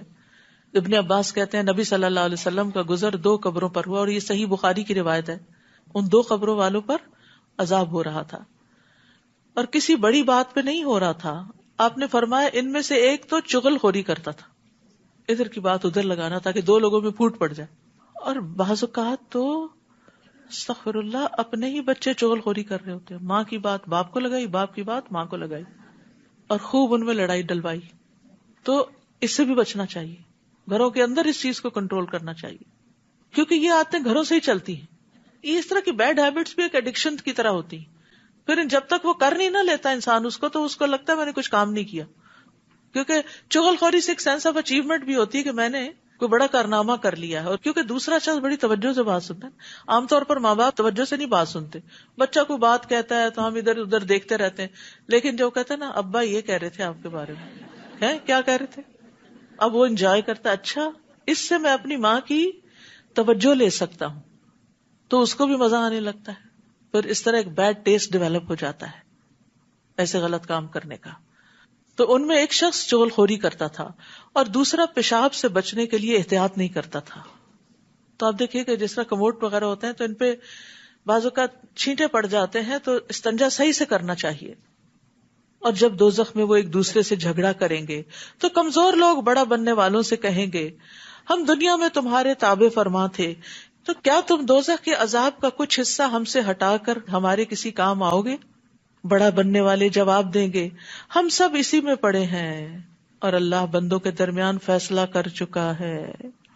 اور جو لوگ دوزخ میں ہوں گے وہ جہنم کے محافظوں سے کہیں گے اپنے رب سے دعا کرو کہ وہ ایک دن تو ہمارے عذاب میں کچھ کمی کر دے۔ وہ کہیں گے کیا تمہارے پاس رسول واضح دلائل لے کر نہیں آئے تھے؟ دوزخی کہیں گے کیوں نہیں، ضرور آئے تھے۔ تو وہ کہیں گے پھر تم خود ہی دعا کر لو، اور کافروں کی دعا تو گم ہی ہو جانے والی ہے۔ ہم یقیناً اپنے رسولوں کی اور ان لوگوں کی جو ایمان لائے دنیا کی زندگی میں بھی مدد کرتے ہیں۔ یہ کتنی خوشخبری ہے، ایمان والوں کی اللہ تعالیٰ دنیا میں بھی مدد کرتا ہے، اور اس دن بھی کریں گے جب گواہ کھڑے ہوں گے۔ یوم لا ينفع الظالمین معذرتهم ولہم اللعنۃ ولہم سوء الدار، جس دن ظالموں کو ان کی معذرت کچھ بھی فائدہ نہ دے گی، کوئی ایکسکیوز کام نہ آئے گا، اور ان کے لیے لعنت ہے اور برا گھر ہے۔ وَلَقَدْ آتَيْنَا مُوسَى الْهُدَى وَأَوْرَثْنَا بَنِي إِسْرَائِيلَ الْكِتَابَ، ہم نے موسیٰ کو ہدایت عطا کی اور بنی اسرائیل کو تورات کا وارث بنا دیا، کتاب کا وارث بنا دیا۔ وہ اس کو سنبھالیں، اس کو پڑھیں، اس کو سمجھیں، اس کی تعلیم کو عام کریں، اس کے مطابق اپنے قوانین بنائیں۔ ہدم و ذکریٰ لأولی الالباب، جو اہل عقل کے لیے ہدایت اور نصیحت تھی۔ فاصبر ان وعد اللہ حق، بس آپ صبر کیجئے، بے شک اللہ کا وعدہ سچا ہے، اور اپنے گناہ کی معافی مانگیے، اور صبح و شام اپنے رب کی حمد کے ساتھ اس کی تسبیح کیجئے۔ کئی دفعہ آ چکی ہے نا یہ بات، صبح و شام تسبیح کرنا۔ امید ہے آپ اس کا بطور خاص اہتمام کرتے ہوں گے، کہ جتنا بھی مصروفیت کا وقت ہو مغرب سے پہلے پہلے اور دعاؤں کے ساتھ 100 دفعہ سبحان اللہ و بحمدہ کا معمول لازمی طور پہ بنانا ہے، اور اسی طرح صبح بھی سورج نکلنے سے پہلے. اگر کسی وجہ سے مس ہو گئی تو پھر بعد میں بھی ہو سکتی، چھوڑے نہ. جو لوگ بغیر کسی دلیل کے جو ان کے پاس آئی ہو اللہ کی آیات میں جھگڑا کرتے ہیں، ان کے دلوں میں تکبر بھرا ہوتا ہے، مگر وہ اس بڑائی کو پا نہیں سکتے جس کی وہ آرزو رکھتے ہیں. لہٰذا آپ اللہ کی پناہ مانگیے، بلا شبہ وہ سب کچھ سننے والا دیکھنے والا ہے. لخلق السماوات والارض اکبر من خلق الناس ولکن اکثر الناس لا یعلمون. آسمانوں اور زمین کا پیدا کرنا انسانوں کے پیدا کرنے سے زیادہ بڑا کام ہے، لیکن اکثر لوگ نہیں جانتے کہ اللہ تعالیٰ نے اتنا بڑا کام کیا تو وہ ہمیں دوبارہ کیوں نہیں پیدا کر سکے گا. وما یستوی الاعمی والبصیر والذین آمنوا وعملوا الصالحات ولا المسیء قلیلا ما تتذکرون. نابینا اور بینا یعنی دیکھنے والا یکساں نہیں ہوتے، بہت بڑا فرق ہوتا ہے. ایک کے پاس روشنی ہوتی ہے اور دوسرا اندھیرے میں ہوتا ہے، دن کی روشنی میں بھی وہ اندھیرے میں ہی ہوتا ہے. اور جو لوگ ایمان لائیں اور اچھے عمل کریں وہ اور بد کردار یکساں نہیں ہوتے، مگر تم لوگ کم ہی سوچتے ہو. بلا شبہ قیامت آنے والی ہے جس میں کوئی شک نہیں، لیکن اکثر لوگ ایمان نہیں لاتے. قیامت آنے والی ہے یہ اس کی نشانیوں سے بھی پتہ چلتا ہے، کیونکہ قیامت بہرحال آنی تو ہے، لیکن نبی صلی اللہ علیہ وسلم نے اس کے آنے کی کچھ علامتیں بتائی تھی. آپ نے فرمایا بے شک قیامت کی علامات میں سے کہ انسان صرف اپنے جان پہچان کے آدمی کو سلام کرے گا، سب کو نہیں کرے گا. ایسا ہوتا نا، مجلس میں جاتے ہیں، کسی شادی پارٹی میں جاتے ہیں تو بعض اوقات نام لے کے سلام کر رہے ہوتے ہیں، بعض اوقات تو بس اسی خاص بندے سے جا کے ہاتھ ملاتے ہیں، گلے ملتے ہیں، اور باقی جو ٹیبل پہ بیٹھے ہیں ان کو پوچھتے بھی نہیں. تو یہ نہیں ہونا چاہیے، انسان سب کے ساتھ سلام دعا رکھے. اسی طرح آپ نے فرمایا قیامت اس وقت تک قائم نہیں ہوگی جب تک ہر طرف بے حیائی اور فحش گوئی عام نہ ہو جائے، قطع رحمی اور برا پڑوس عام نہ ہو جائے، جب تک خائن کو امین اور امین کو خائن نہ سمجھا جانے لگے. پھر اسی طرح آپ نے فرمایا قیامت اس وقت تک قائم نہ ہوگی جب تک فتنے ظاہر نہ ہوں گے، جھوٹ عام ہو جائے گا، منڈیاں قریب ہو جائیں گی، یعنی کاروباری مواقع زیادہ ہو جائیں گے، وقت جلدی گزرے گا، حرج زیادہ ہوگا. پوچھا گیا حرج کیا ہے؟ فرمایا قتل. پھر اسی طرح حقیر لوگوں کا منظر عام پر آنا، اور بے شمار نشانیاں ہیں، کچھ چھوٹی نشانیاں ہیں، کچھ بڑی نشانیاں ہیں. اس پر کتابیں بھی موجود ہیں، اور ان کو پڑھ کے انسان کو اپنے اندر سے بری باتیں نکال دینی چاہیے اور اچھی ڈال لینی چاہیے. وقال ربكم ادعوني استجب لكم ان الذين يستكبرون عن عبادتي سيدخلون جهنم داخرين. آپ کے رب نے فرمایا ہے مجھے پکارو میں تمہاری دعا قبول کروں گا.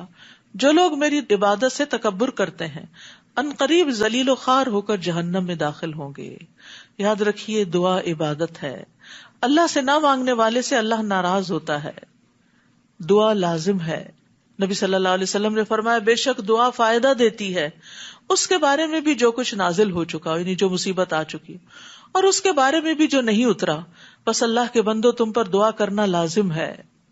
اور دعا 3 طرح قبول ہوتی، یا تو ویسے ہی فوراً جو وہ چاہتا ہے، یا آخرت کے لیے ذخیرہ کر دی جاتی ہے، یا پھر اس سے اس جیسی کوئی تکلیف دور کر دی جاتی، یعنی جس درجے کی دعا ہوتی ہے. صحابہ نے عرض کیا اس طرح تو پھر ہم بہت زیادہ دعائیں کریں گے. آپ نے فرمایا اللہ اس سے بھی زیادہ کثرت والا ہے، یعنی وہ زیادہ دے سکتا ہے. لیکن یہ دیکھیں نا کہ جب انسان بندوں سے مانگتا ہے تو بندے تنگ ہو جاتے ہیں. اور آپ نے دیکھا ہوگا کہ اگر کسی بندے کے بارے میں یہ پتا ہو کہ جب فون کرتا ہے کچھ مانگنے کے لیے کرتا ہے تو آپ اس کا نام دیکھتے ہی گھبرا جاتے ہیں کہ اب پھر پتہ نہیں کیا مانگے گا. اللہ ایسا نہیں ہے. اللہ تعالیٰ خوش ہوتا ہے جتنی دفعہ کوئی مانگے اور خوش ہوتا ہے. اللہ وہ ذات ہے جس نے تمہارے لیے رات بنائی تاکہ تم اس میں آرام کر سکو اور دن کو روشن بنا دیا. اللہ تو یقیناً لوگوں پر بڑا صاحب فضل ہے، لیکن اکثر لوگ شکر ادا نہیں کرتے. لوگوں کی اکثریت ناشکری ہے. یہ ہے تمہارا رب ہر چیز کو پیدا کرنے والا، اس کے سوا کوئی الہ نہیں، پھر تم کہاں سے بہکائے جاتے ہو. اسی طرح وہ لوگ بہکائے جاتے رہے ہیں جو اللہ کی آیات کا انکار کرتے تھے. اللہ ہی ہے جس نے تمہارے لیے زمین کو جائے قرار اور آسمان کو چھت بنایا اور تمہاری صورتیں بنائی تو نہایت عمدہ صورتیں بنائی اور تمہیں پاکیزہ چیزوں کا رزق دیا. ان صفات کا مالک ہے تمہارا رب جو بڑا برکت والا اور تمام جہانوں کا رب ہے. وہی زندہ ہے جسے موت نہیں، اس کے سوا کوئی الہ نہیں، لہذا تم خالص اسی کی حاکمیت تسلیم کرتے ہوئے اسے پکارا کرو. ہر طرح کی تعریف اللہ رب العالمین ہی کے لیے ہے. آپ ان سے کہیے کہ مجھے منع کیا گیا ہے کہ میں ان کی عبادت کروں جنہیں تم اللہ کو چھوڑ کر پکارتے ہو، جبکہ میرے رب کی طرف سے میرے پاس واضح دلائل بھی آ چکے ہیں، اور مجھے حکم ملا ہے کہ میں اللہ رب العالمین کا فرما بردار بن کے رہوں. هو الذی خلقکم من تراب، وہی ہے جس نے تمہیں مٹی سے، پھر نطفے سے، پھر لوتھڑے سے پیدا کیا، پھر تمہیں بچے کی شکل میں ماں کے پیٹ سے نکالتا ہے، پھر انہیں بڑھاتا ہے تاکہ تم اپنی پوری طاقت کو پہنچ جاؤ، پھر اور بڑھاتا ہے تاکہ تم بڑھاپے کو پہنچو، پھر تم میں سے کسی کو پہلے ہی وفات دے دی جاتی ہے تاکہ تم اس مدت کو پہنچو جو تمہارے لیے مقرر ہے. یہ سب کچھ اس لیے ہے تاکہ تم عقل سے کام لو.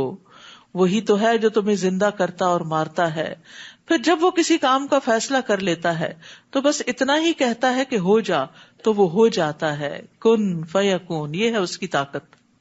یہ طاقت اس کے سوا ہے کسی میں؟ آپ نے ان لوگوں کو نہیں دیکھا جو اللہ کی آیات میں جھگڑے کرتے ہیں؟ وہ کہاں سے پھیرے جاتے ہیں؟ ان لوگوں نے اس کتاب یعنی قرآن کو بھی جھٹلایا اور ان کتابوں کو بھی جو ہم نے رسولوں کو دے کر بھیجی تھی. ان قریب انہیں معلوم ہو جائے گا جب ان کی گردنوں میں طوق پڑے ہوئے ہوں گے اور ایسی زنجیریں جن سے پکڑ کر وہ کھولتے ہوئے پانی میں گھسیٹے جائیں گے.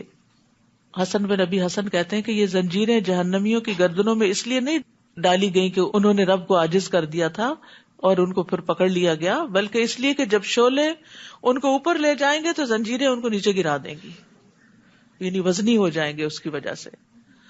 پھر دوزخ میں جھونک دیے جائیں گے، یعنی ان لوگوں کے ساتھ آگ کو بھڑکایا جائے گا، تہکایا جائے گا. اور کلما خبت زدناہم سعیرا، جب بھی وہ آگ بجھنے لگے گی تو ہم اس کو ان پر اور بھڑکا دیں گے. حدیث میں آتا ہے کہ ایک جہنمی کا سانس 1,00,000 سے زیادہ لوگوں کو جلا سکتا ہے. اتنی شدید آگ ہوگی جہنم کی، اللہ ہم سب کو بچا لے. پھر ان سے پوچھا جائے گا کہاں ہے وہ جنہیں تم اللہ کے سوا شریک بنایا کرتے تھے؟ وہ کہیں گے وہ ہماری یاد سے گم ہو چکے، بلکہ ہم تو اس سے پہلے کسی چیز کو بھی نہیں پکارتے تھے. جھوٹ بولیں گے. اللہ اسی طرح کافروں کو گمراہ کرتا ہے. پھر انہیں کہا جائے گا کہ تمہارا یہ انجام اس وجہ سے ہے کہ تم زمین میں حق کے بغیر خوش ہوتے تھے اور اکڑ کر چلتے تھے. اب دوزخ کے دروازوں میں سے داخل ہو جاؤ، تم اس میں ہمیشہ رہو گے.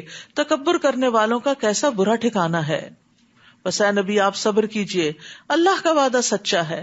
ہم نے جس عذاب کا ان سے وعدہ کیا ہے ہو سکتا ہے کہ اس کا کچھ حصہ ہم آپ کو آپ کی زندگی میں ہی دکھا دیں یا آپ کو اٹھا لیں اور انہیں بعد میں عذاب دیں. آخر کار انہیں ہماری ہی طرف لوٹ کر آنا ہے. آپ سے پہلے ہم کئی رسول بھیج چکے ہیں، ان میں سے کچھ تو ایسے ہیں جن کا حال ہم نے آپ سے بیان کر دیا ہے، اور کچھ ایسے ہیں جن کا حال بیان نہیں کیا. اور کسی رسول میں یہ طاقت نہ تھی کہ وہ اللہ کے اذن کے بغیر کوئی معجزہ خود لا سکتا. پھر جب اللہ کا حکم آ گیا تو انصاف کے مطابق فیصلہ کر دیا گیا، اور اس وقت اہل باطل ہی خسارے میں رہے. اللہ ہی تو ہے جس نے تمہارے لیے مویشی پیدا کیے، ان میں بعض پر تم سوار ہوتے ہو اور بعض کا گوشت کھاتے ہو. نیز تمہارے لیے ان میں اور بھی کئی فائدے ہیں، اور جہاں جانے کی ضرورت تمہارے دل میں آئے ان پہ سوار ہو کر پہنچ جاتے ہو. نیز ان پر اور کشتیوں پر تم سوار کیے جاتے ہو. یعنی اللہ نے تمہاری سواریوں کا کیسا کیسا بندوبست کر رکھا ہے. اللہ تمہیں اپنی نشانیاں دکھا رہا ہے، پھر تم اس کی کن کن نشانیوں کا انکار کرو گے؟ کیا ان لوگوں نے زمین میں چل پھر کر نہیں دیکھا کہ جو لوگ ان سے پہلے گزر چکے ہیں ان کا کیا انجام ہوا؟ وہ تعداد میں ان سے زیادہ، قوت میں ان سے سخت، اور زمین میں اپنے آثار چھوڑنے میں ان سے بڑھ کر تھے، مگر جو کام وہ کر رہے تھے یہ سب چیزیں ان کے کچھ کام نہ آ سکیں. پھر جب ان کے رسول ان کے پاس واضح دلائل لے کر آئے تو جو علم ان کے پاس تھا وہ اسی میں مگن رہے. اللہ اکبر. آج بھی تو یہی حال ہے. قرآن ہے، قرآن کی تعلیم کا انتظام بھی ہے، لیکن اکثر لوگ خود مسلمان بھی اسی علم میں مگن ہے جو دنیا کا ہے، کیونکہ دنیا کے فائدے چاہیے نا، اور قرآن کو بس پش ڈال رکھا ہے بعد میں. صحیح تو میں سمجھتی ہوں کہ ہر انسان کو اپنی زندگی میں جب بھی موقع ملے، جتنی جلدی ملے، قرآن کو باقاعدہ سیکھنا چاہیے، سمجھ کر پڑھنے کے لیے. اس کی تجوید بھی سیکھے، اس کو صحیح پڑھنا بھی آنا چاہیے. پڑھنا آئے گا تو پھر اس کے بعد ہی آپ کو سمجھ بھی آئے گا، لیکن سمجھنا اور اس کے اندر مشغول رہنا یہ بڑا ضروری ہے کہ کہیں یہ ہمارے خلاف حجت نہ بنے. اے رب میری اس قوم نے قرآن کو چھوڑ دیا تھا، ایسا نہ ہو. اور جس عذاب کا وہ مذاق اڑاتے تھے اسی نے انہیں آ گھیرا. تو آپ دیکھیے کہ بچوں کے لیے بھی ویکینڈ پہ سیٹرڈے کا پروگرام ہوتا ہے. آج کل 29 جز چل رہا ہے اور اس کے بعد انشاءاللہ سپٹمبر سے پھر نئی کلاسز شروع ہوں گی. فلائر موجود ہے، سب لے کر جائیں، دیکھیں اور پیار سے چھوٹی عمر میں ہی بچوں کو پکڑ لیں. جو بڑے ہوتے ہیں پھر اپنی منمانی کرتے ہیں اور ہاتھوں سے نکلتے جاتے ہیں. اور صرف ان کو پڑھانا کافی نہیں، آپ کا اپنا کسی نہ کسی طرح پڑھتے رہنا، قرآن میں مشغول رہنا بے حد ضروری ہے. اس کی وجہ یہ ہے کہ بچے بہت کچھ آپ سے سیکھتے ہیں. کل میرے بچے نے مجھے کہا، مجھے بڑی حیرت تھی، کہنے لگا آپ میرے لیے کتاب کی طرح ہیں کہ جس سے روز میں کچھ پڑھتا ہوں. یعنی آپ روز مجھے کچھ نہ کچھ سکھاتی ہیں. اور وہ سکھانا کوئی فارمل نہیں ہوتا کہ ہم یعنی باقاعدہ کچھ ٹیچ ہی کریں، وہ بھی کرنا چاہیے، لیکن بچہ ایک بات کرتا ہے تو آپ اس بات کے جواب میں جو بات کہتے ہیں وہ کیا ہوتا ہے، یا اس کی اصلاح ہوتی ہے، یا اس کے علم میں اضافہ ہوتا ہے، یا وہ کوئی نئی بات آپ سے سیکھتا ہے. تو یہ ہر ماں کا فرض ہے کہ وہ اپنے بچوں کو صرف کھانا پرووائڈ نہ کرے کہ ان کو اسپون فیڈنگ کرتی رہے، وہ ان کو علم کی روحانی غذا بھی دے اور آسان طریقے سے دے. اور یہ جبھی آپ دے سکتے ہیں کہ جب آپ خود بھی پڑھے لکھے. تو اس لیے انشاءاللہ رمضان کے بعد جو کورسز شروع ہو رہے ہیں، انگلش تعلیم القرآن، اردو تعلیم القرآن، ویکینڈ پروگرام، ان سب کے اندر آپ دیکھیے کہ کون کون سے کورسز ہیں جو آپ کو سوٹ کرتے ہیں اور کہاں آپ اپنا وقت نکال سکتے ہیں، یا دور ہے تو کہیں اور جہاں آپ کو میسر ہے. یا پھر یہ کہ الہدیٰ نے ایک ایپ بنائی ہے، ابھی اینڈرائڈ پر دستیاب ہے، جلد ہی آئی فون پر بھی ہوگی. ای لرننگ ایپ ہے، ویب سائٹ بھی اس کی موجود ہے. اس میں جا کے آپ خود اپنے آپ کو رجسٹر کر سکتے ہیں. آپ کو لیسن ملیں گے، پھر آپ ایگزام دے سکیں گے، پھر آپ کو ریزلٹ ملے گا، پھر اینڈ پہ سرٹیفکیٹ بھی ملے گا. تو جو لوگ یہاں تک نہیں پہنچ سکتے کسی مجبوری کی وجہ سے، وہ ایسی ایپ سے فائدہ اٹھائیں، کیونکہ ہم فون کے ساتھ تو کمیٹڈ ہیں ہی. تو کیوں نہ اس سے ہر روز کوئی علم حاصل کریں. اول تو ہمیں نیک صالح صحبت چاہیے، دوست چاہیے، لوگ چاہیے. خالی علم کافی نہیں ہوتا، انسان چاہیے ہوتے ہیں کہ جب ہم پھسلنے لگے، بگڑنے لگے تو پکڑ کے لے آئیں. اور یہ دوستوں پر ایمان ہوتا ہے، انہی کے ہاتھوں ہم قابو آتے ہیں، ورنہ گھر والوں کی تم کم ہی سنتے ہیں. پھر فرمایا، اور جب انہوں نے ہمارا عذاب دیکھ لیا تو کہنے لگے ہم اللہ اکیلے پر ایمان لائے، اور جنہیں ہم اللہ کا شریک ٹھہراتے تھے ان سے انکار کرتے ہیں. مگر جب انہوں نے ہمارا عذاب دیکھ لیا تو ان کے ایمان نے انہیں کچھ فائدہ نہ دیا. موت کے وقت کوئی چیز فائدہ نہ دے گی. یہی سنت الہی ہے جو ہمیشہ اس کے بندوں میں جاری رہی ہے، اور اس عذاب کے موقع پر کافر لوگ خسارے میں پڑ گئے.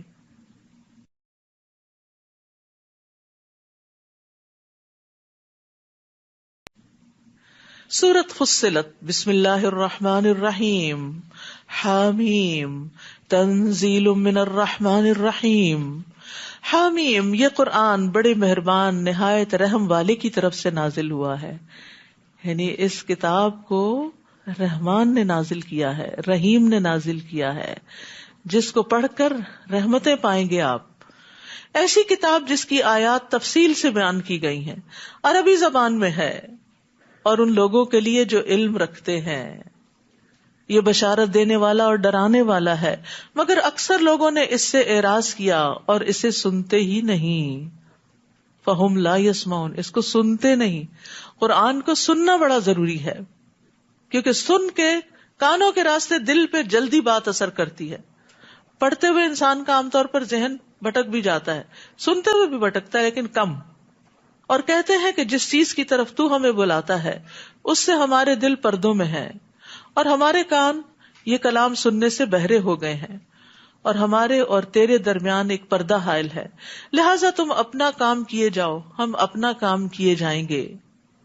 قل انما انا بشر مثلکم یوحا الی، آپ ان سے کہیے کہ میں تو تمہاری ہی جیسا ایک انسان ہوں، میری طرف وحی کی جاتی ہے کہ تمہارا الہ بس ایک ہی الہ ہے، لہٰذا سیدھے اسی کی طرف متوجہ رہو اور اسی سے معافی مانگو، اور ان مشرکوں کے لیے ہلاکت ہے. کون ہے یہ جن کے لیے ہلاکت ہے؟ الذین لا یؤتون الزکوٰۃ، وہ جو زکوٰۃ ادا نہیں کرتے، اور وہ آخرت کے بھی منکر ہیں. آخرت کو بھی نہیں مانتے. زکوٰۃ کو کفر کے ساتھ خاص کر دیا گیا کیونکہ انسان کو اپنا مال بڑا محبوب ہوتا ہے اور یہ مال اس کی روح کا ساتھی ہوتا ہے.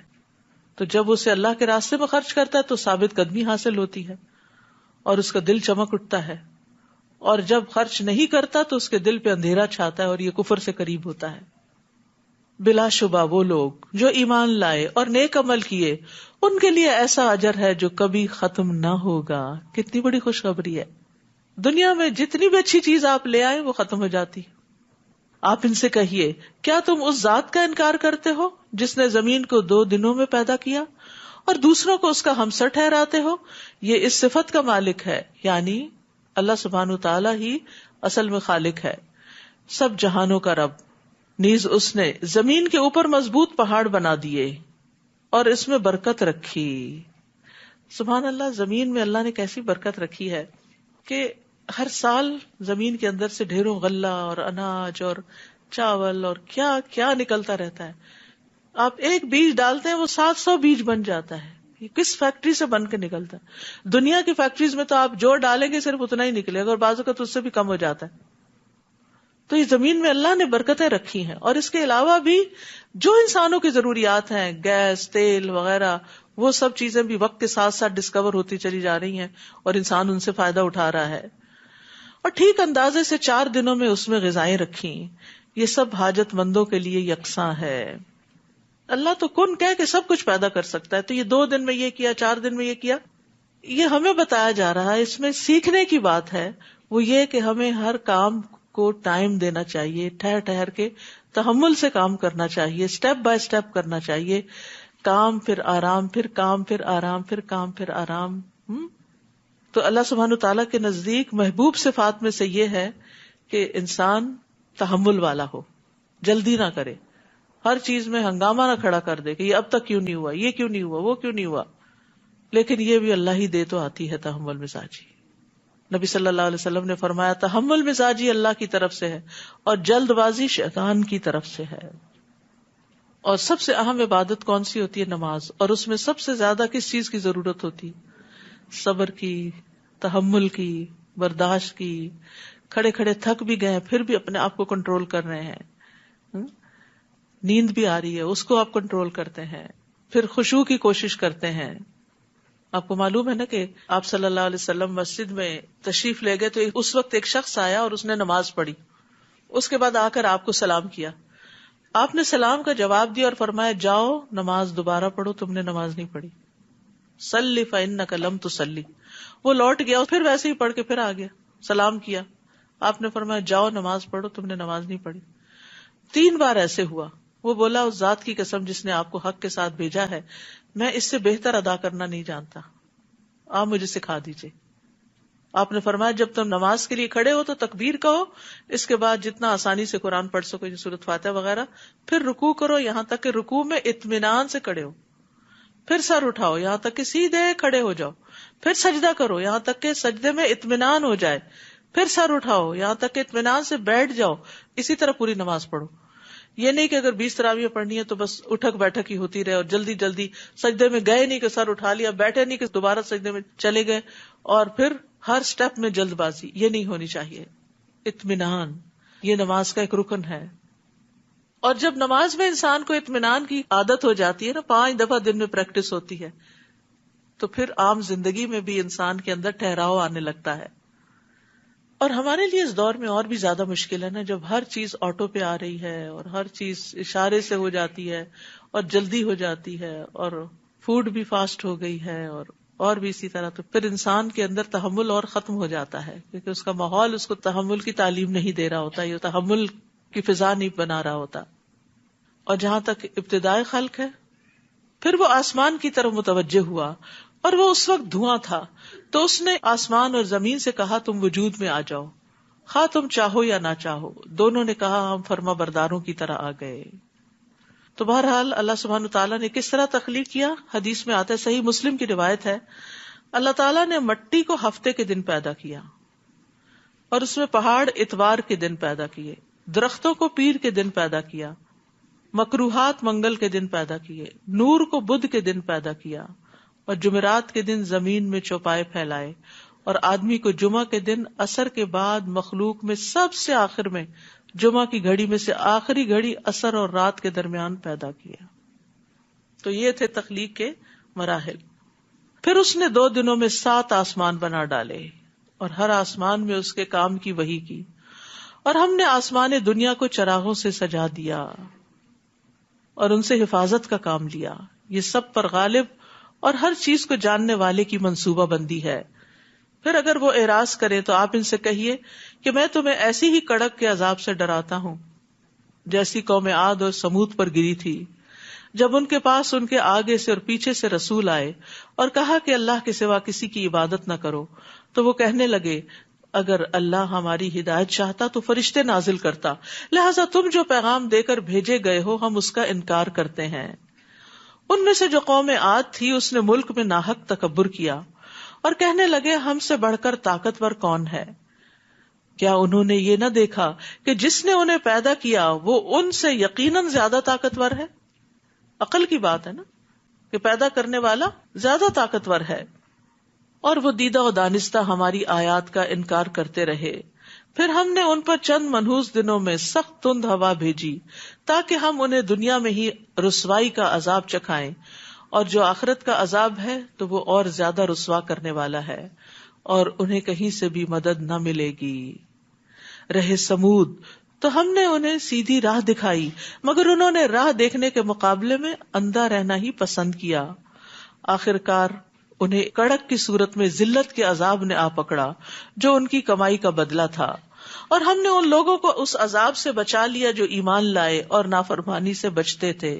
یہ یاد رکھیے کہ جب قوموں پر عذاب آیا تو ان میں سے پیغمبروں کو اور ایمان والوں کو باہر نکال لیا گیا. اور جس دن اللہ کے دشمن دوزخ کی طرف ہانک کر لائے جائیں گے تو انہیں گروہ در گروہ بننے کے لیے روک لیا جائے گا، یعنی جہنم کی طرف آتے ہوئے پھر ان کی گروہ بندی کی جائے گی، جیسے پیچھے بھی آپ نے پڑھا ہے. یہاں تک کہ جب دوزخ کے قریب آ پہنچیں گے تو ان کے کان، ان کی آنکھیں اور ان کی کھالیں ان کے خلاف گواہی دیں گے جو عمل وہ کیا کرتے تھے. اللہ اکبر. آپ دیکھیے کہ انسان ساری زندگی اس بدن کی حفاظت کرتا ہے، اسے کھلاتا پلاتا اور اس کی ضروریات پوری کرتا ہے. قیامت کے دن یہی بدن بے وفا ہو جائے گا اور یہ انسان کے خلاف گواہی دے گا کہ اس نے کیا کیا برے کام کیے. کھالیں بھی گواہی دیں گی، اسکن بھی. وَقَالُوا لِجُلُودِهِمْ، اور وہ اپنی کھالوں سے کہیں گے لِمَ شَهِدتُمْ عَلَيْنَا، تم نے ہمارے خلاف کیوں گواہی دی، تم کیوں ہمارے خلاف ہو گئی ہو. وہ کہیں گی ہمیں اسی اللہ نے قوت گویائی دی ہے جس نے ہر چیز کو گویائی دی ہے، اسی نے تمہیں پہلی بار پیدا کیا اور اسی کی طرف تم لوٹائے جاؤ گے. وَمَا كُنتُمْ تَسْتَتِرُونَ أَن يَشْهَدَ عَلَيْكُمْ سَمْعُكُمْ وَلَا أَبْصَارُكُمْ وَلَا جُلُودُكُمْ، اور گناہ کرتے وقت تم اس بات سے نہیں چھپتے تھے کہ کہیں تمہارے کان، تمہاری آنکھیں اور تمہاری جلدیں ہی تمہارے خلاف گواہی نہ دے دیں، بلکہ تم تو یہ خیال کرتے تھے کہ جو کچھ تم کرتے ہو ان میں سے اکثر باتوں کو اللہ جانتا ہی نہیں. یعنی عام طور پر انسان کے دماغ پہ پردہ پڑا ہوا ہوتا ہے، بھول جاتا ہے کہ مجھے اللہ دیکھ رہا ہے، اسی لیے تو وہ گناہ کر لیتا ہے. اگر اس کو یہ یقین ہو کہ وہ دیکھ رہا ہے تو پھر انسان برائی کی طرف بھی نہ جائے. وَذَلِكُمْ ظَنُّكُمُ الَّذِي ظَنَنْتُمْ بِرَبِّكُمْ أَرْدَاكُمْ فَأَصْبَحْتُمْ مِنَ الْخَاسِرِينَ، تمہارا یہی گمان جو تم نے اپنے رب کے متعلق کر رکھا تھا تمہیں لے ڈوبا اور تم خسارہ پانے والوں میں ہو گئے. تو یاد رکھیے اچھے گمان کے ساتھ اچھا عمل بھی ضروری ہے، کیونکہ خیال جو ہوتا ہے انسان کو ڈرائیو کرتا ہے.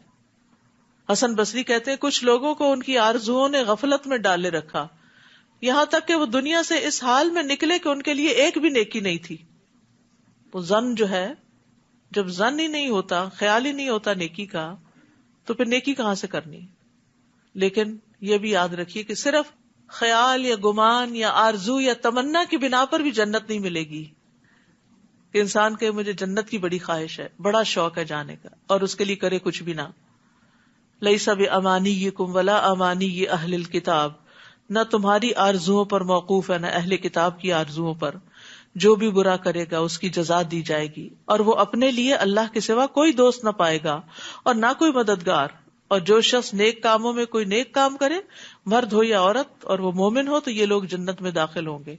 کھجور کی گٹلی کے نقطے کے برابر بھی ان پر ظلم نہ کیا جائے گا. تو اس سے پتہ یہ چلتا ہے کہ جنت میں جانے کے لیے عمل چاہیے اور وہ برے اعمال سے زیادہ ہونے چاہیے. باقی اللہ کی رحمت ہے جو شامل ہوگی تو پھر انسان اندر جائے گا. فَإِن يَصْبِرُوا فَالنَّارُ مَثْوًى لَهُمْ، پھر اگر وہ اب صبر کرے یا نہ کرے آگ ہی ان کا ٹھکانہ ہے. اور اگر وہ توبہ کرنا چاہیں تو ان کی توبہ قبول نہیں ہوگی. جہنم میں جا کر کسی کی توبہ قبول نہیں ہوگی.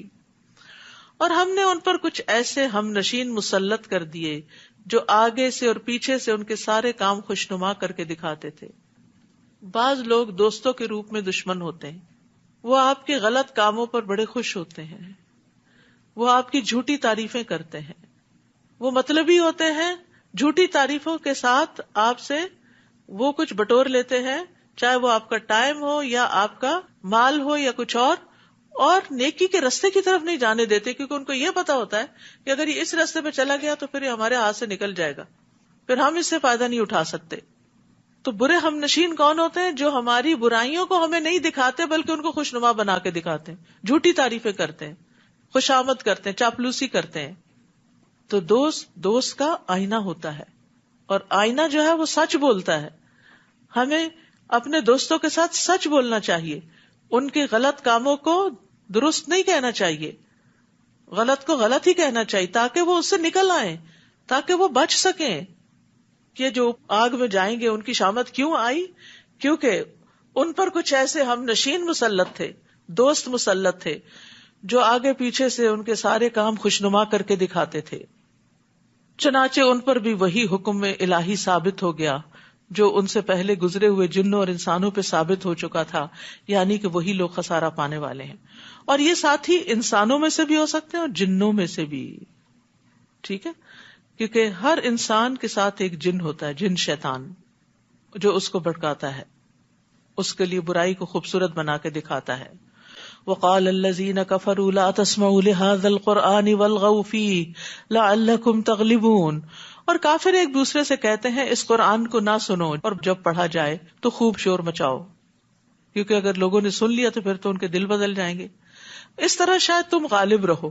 یعنی اگر غالب رہنا چاہتے ہو تو لوگوں سے قرآن کو دور کر دو، پھر قرآن کی بات نہیں تمہاری بات مانیں گے. اور یہاں کفار کا یہ طریقہ تھا کہ وہ قرآن سنتے وقت شور مچاتے تھے. مسلمانوں کو یہ نہیں کرنا چاہیے کہ جہاں قرآن پڑھایا جا رہا ہو وہاں اپنی باتیں شروع کر دیں اور شور ہنگامہ کریں. تو یہ جو کفار کے بارے میں بات کی گئی، اس کے بارے میں ابن عباس کہتے ہیں کہ وہ کہتے تھے کہ اس میں شور شرابہ کرو، اور بعض کو نصیحت کرتے کہ جب تم محمد کو قرآن پڑھتے ہوئے دیکھو تو ترانوں، شعروں اور لغو باتوں کے ساتھ اس کا مقابلہ کرو. تم اپنی مجلس سجا کے بیٹھ جاؤ، تالیاں پیٹو، سیٹیاں بجاؤ اور شور شرابہ کرو تاکہ لوگ اس تماشے کی طرف آ جائیں اور قرآن سننے نہ جائیں. ضحاک کہتے ہیں وہ کہتے تھے کہ تم اتنی باتیں کرو تاکہ جو وہ پڑھ رہے ہیں ان پہ خلط ملط ہو جائے، ان کو سمجھ کچھ نہ آئے. لیکن قرآن ہمیں کیا ادب سکھاتا ہے قرآن سننے کا. وَإِذَا قُرِئَ الْقُرْآنُ فَاسْتَمِعُوا لَهُ وَأَنصِتُوا لَعَلَّكُمْ تُرْحَمُونَ. اور جب قرآن پڑھا جائے تو اسے کان لگا کر سنو اور چپ رہو تاکہ تم پر رحم کیا جائے. تو قرآن سنتے وقت غفلت اور گفتگو کی ممانعت ہے. ابن عثیمین کہتے ہیں کہ جب کسی انسان کے پاس قرآن پڑھا جا رہا ہو تو اس کے لیے جائز نہیں کہ وہ غافل اور بے خبر ہو یا کسی اور سے باتیں کر رہا ہو. اسے چاہیے توجہ سے سنے، چپ ہو کے سنے. اور جب قرآن کی تلاوت چل رہی ہو تو اس وقت باتیں کرنا جو ہے وہ قرآن کی تحقیر ہے. اگر آپ کو ضروری بات کرنی ہے تو اس کو بند کر دیں. گھر کے کام کاج کے دوران تلاوت لگائی جا سکتی ہے، لیکن یہ نہیں کہ بیچ میں فون بھی ہو رہے ہیں اور بیچ میں بچوں سے باتیں ہو رہی ہیں. جس وقت سب گھر سے چلے جاتے ہیں یا نسبتاً خاموشی ہوتی ہے اس وقت قرآن لگانا چاہیے. ہم ایسے کافروں کو یقیناً سخت عذاب چکھائیں گے جو برے سے برے کام کرتے رہے، ان کا ضرور بدلہ دیں گے. اللہ کے ان دشمنوں کا بدلہ یہی دوزخ ہے، ہمیشہ کے لیے ان کا گھر اسی میں ہوگا. یہ بدلہ ہے جو وہ جان بوجھ کر ہماری آیات کا انکار کرتے تھے، یعنی اس چیز کا بدلہ ہے. وقال الذين كفروا ربنا ارنا الذين اضلانا من الجن والانس نجعلهما تحت اقدامنا ليكونا من الاسفلين. اور قیامت کے دن کافر کہیں گے اے ہمارے رب ہمیں جنوں اور انسانوں میں سے وہ لوگ دکھا دے جنہوں نے ہمیں گمراہ کیا تھا، تاکہ ہم انہیں اپنے پاؤں کے نیچے روندیں تاکہ وہ ذلیل و خوار ہوں. اتنے دشمن بن جائیں گے اپنے ان دوستوں کے اور ان جنوں کے جنہوں نے ان کو بھٹکایا ہوگا. ان الذین قالوا ربنا اللہ ثم استقاموا، جن لوگوں نے کہا کہ اللہ ہمارا رب ہے پھر اس پہ جم گئے، تتنزل علیہم الملائکہ، فرشتے ان پہ نازل ہوتے ہیں، اللہ تخافوا ولا تحزنوا، کہ نہ خوف کھاؤ نہ غم کھاؤ، وابشروا بالجنۃ التی کنتم توعدون، اور تم اس جنت کی خوشخبری پاؤ، اس جنت کی خوشی مناؤ جس کا تم سے وعدہ کیا جاتا ہے. تو یہ فرشتے کس پہ آتے ہیں؟ یہ کس کو تسلیاں ملتی ہیں؟ یہ کس کا دل اچھا ہوتا ہے؟ جن کے اندر یہ کہنے کے بعد کہ ہمارا رب اللہ ہے پھر استقامت ہوتی ہے. تو استقامت کیا ہوتی ہے؟ عمر بن خطاب رضی اللہ عنہ کہتے ہیں استقامت یہ ہے کہ تم اللہ کے حکم اور نہیں پہ قائم ہو جاؤ، جو کرنے کو کہا وہ کرو، جس سے روکا ہے اس سے رک جاؤ، اور لومڑی کی طرح دھوکہ دہی سے کام نہ لو، چالے نہ چلو. عثمان بن عفان کہتے ہیں اللہ کے لیے عمل کو خالص کر لو. حضرت علی کہتے ہیں اپنے فرائض ادا کر لو. ثم استقاموا، جم جاؤ جو کر رہے ہو اس کو صحیح سمجھ کے کرتے رہو. تو پھر کیا ہوگا؟ اللہ تعالیٰ فرشتوں سے مدد کرے گا، برکت ہوگی زندگی میں. اور یہ تو آپ نے محسوس کیا ہی ہوگا کہ رمضان کی برکت ہے، قرآن کی برکت ہے، سارے کام ہو رہے ہیں، کون سے رکے ہوئے ہیں؟ ٹھیک ہے کچھ کام ایسے ہیں جو نہ بھی کریں تو ان کے بغیر گزارا ہو جاتا ہے، لیکن ضروریات پوری ہو رہی ہیں سب. تو ہمیں ان برکتوں کو محسوس بھی کرنا چاہیے. وہ فرشتے کہتے ہیں نحن اولیاؤکم فی الحیات الدنیا، ہم دنیا کی زندگی میں تمہارے دوست ہیں، مت گھبراؤ مت ڈرو. یہ قرآن بتا رہا ہے کہ ایسے لوگوں کو جو اللہ کو اپنا رب مان کے، اور رب کون مانتا ہے؟ جو اس کو اپنا خالق مالک مدبر مانے، جس پہ وہ بھروسہ کرے، توکل کرے، اس سے دعائیں مانگے، اس کی عبادت کرے، اپنا سب کچھ اس رب کو محسوس کرے، اور پھر اس پہ جم جائے، اس سے ہٹے نہیں، لوگوں کی باتوں میں نہ آئے، شک و شبہ میں نہ پڑے. اور جو رب کو رب مانتا ہے پھر وہ اس کی عبادت کے لیے بھی دوڑتا ہے، وہ اس کے دین کی خدمت کے لیے بھی دوڑتا ہے. تو ایسے لوگوں کی پھر مدد ہوتی ہے، اور پھر فرشتے ان کے پاس آ کے ان کو وسپر کرتے ہیں ہم دنیا کی زندگی میں بھی تمہارے دوست ہیں اور آخرت میں بھی، وہاں تمہارا جو جی چاہے گا تمہیں ملے گا. آج اگر پابندیاں برداشت کر لو تو کوئی بڑی بات نہیں، اور جو کچھ مانگو گے تمہارا ہوگا. نبی صلی اللہ علیہ وسلم نے فرمایا کچھ لوگ مسجدوں کی میخیں ہوتے ہیں، یعنی جیسے میخ گاڑ دی جاتی ہے نا، ہمیشہ آپ کو وہاں ملے گی، کیل ٹھونکا ہوا ہوتا ہے. تو کچھ لوگ ہمیشہ آپ کو مسجد میں ملیں گے. فرشتے ان کے ہم نشین ہوتے ہیں، ان کے ساتھی ہوتے ہیں. اگر وہ غائب ہو تو ان کو تلاش کرتے ہیں آج کہاں گئے، اگر بیمار ہو جائیں تو عیادت کرتے ہیں، کسی کام میں مصروف ہو تو ان کی مدد کرتے ہیں. نزلا من غفور الرحیم، یہ بخشنے والے مہربان کی طرف سے مہربانی ہوگی، یعنی جنت کی صورت میں، دنیا میں بھی مدد اور آخرت میں بھی جنت. ومن احسن قولا ممن دعا الی اللہ وعمل صالحا، اور اس شخص سے اچھی بات اور کس کی ہو سکتی ہے جس نے اللہ کی طرف بلایا اور نیک عمل کیے، یعنی کسی کی بھی نہیں. سب سے اچھی بات اس کی بات ہے جو اللہ کی طرف لوگوں کو بلائے، اللہ سے جوڑے، اور خود بھی اچھے کام کرتا ہو، جو دوسروں کو بتائے وہ خود کرنے والا ہو.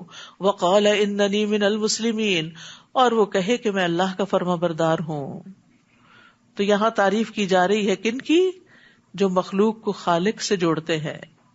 اور کامیابی پانے والے لوگ وہ ہیں جو لوگوں کو اللہ کی طرف بلاتے ہیں، دین کی تبلیغ کرتے ہیں، قرآن کی تعلیم دیتے ہیں.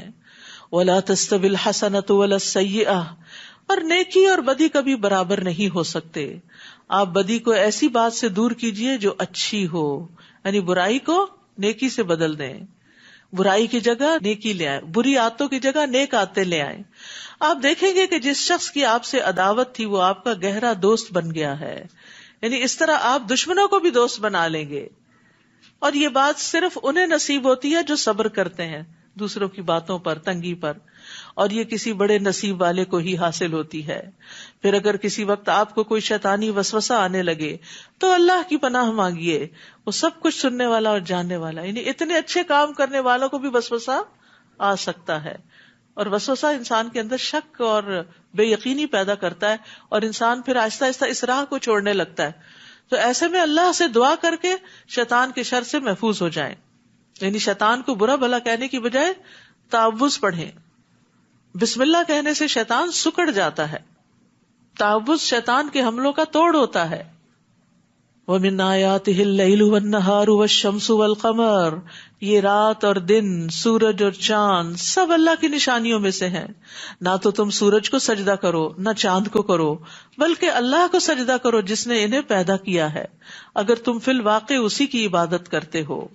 پھر اگر یہ لوگ اکڑ بیٹھیں تو آپ کے رب کے پاس جو لوگ ہیں وہ دن رات اس کی تسبیح میں لگے رہتے ہیں اور کبھی نہیں اکتاتے. اور اللہ کی نشانیوں میں سے ایک یہ ہے کہ تم دیکھتے ہو کہ زمین دبی ہوئی بے آباد پڑی ہوئی تھی، پھر ہم اس پر پانی برساتے ہیں تو وہ حرکت میں آتی ہے اور پھول جاتی ہے. جس اللہ نے اس زمین کو زندہ کیا وہ یقیناً مردوں کو بھی زندہ کر سکتا ہے، کیونکہ وہ ہر چیز پر قادر ہے. بلا شبہ جو لوگ ہماری آیات سے غلط مفہوم لیتے ہیں وہ ہم سے چھپے ہوئے نہیں. بھلا وہ شخص جو دوزخ میں ڈالا جائے گا وہ بہتر ہے یا وہ جو قیامت کے دن امن و امان سے آئے گا؟ تم جو چاہتے ہو کرو، جو کچھ تم کرتے ہو اللہ اسے خوب دیکھ رہا ہے. یہ وہ لوگ ہیں جب ان کے پاس ذکر قرآن آیا تو انہوں نے اس کا انکار کر دیا، حالانکہ یہ ایک زبردست کتاب ہے. لا یأتیہ الباطل من بین یدیہ ولا من خلفہ، جس میں باطل نہ آگے سے راہ پا سکتا ہے نہ پیچھے سے. یہ حکمت والے اور قابل تعریف اللہ کی طرف سے نازل ہوا ہے. آپ سے بھی وہی کچھ کہا جا رہا ہے جو آپ سے پہلے رسولوں کو کہا جا چکا ہے. بلا شبہ آپ کا رب معاف کر دینے والا بھی ہے اور دردناک عذاب دینے والا بھی. اور اگر ہم اس قرآن کی زبان غیر عربی بنا دیتے تو کافر کہتے کہ اس کی آیات واضح کیوں نہیں کی گئیں. یہ کیا کہ کتاب تو اجمی زبان میں ہو اور مخاطب عربی ہو.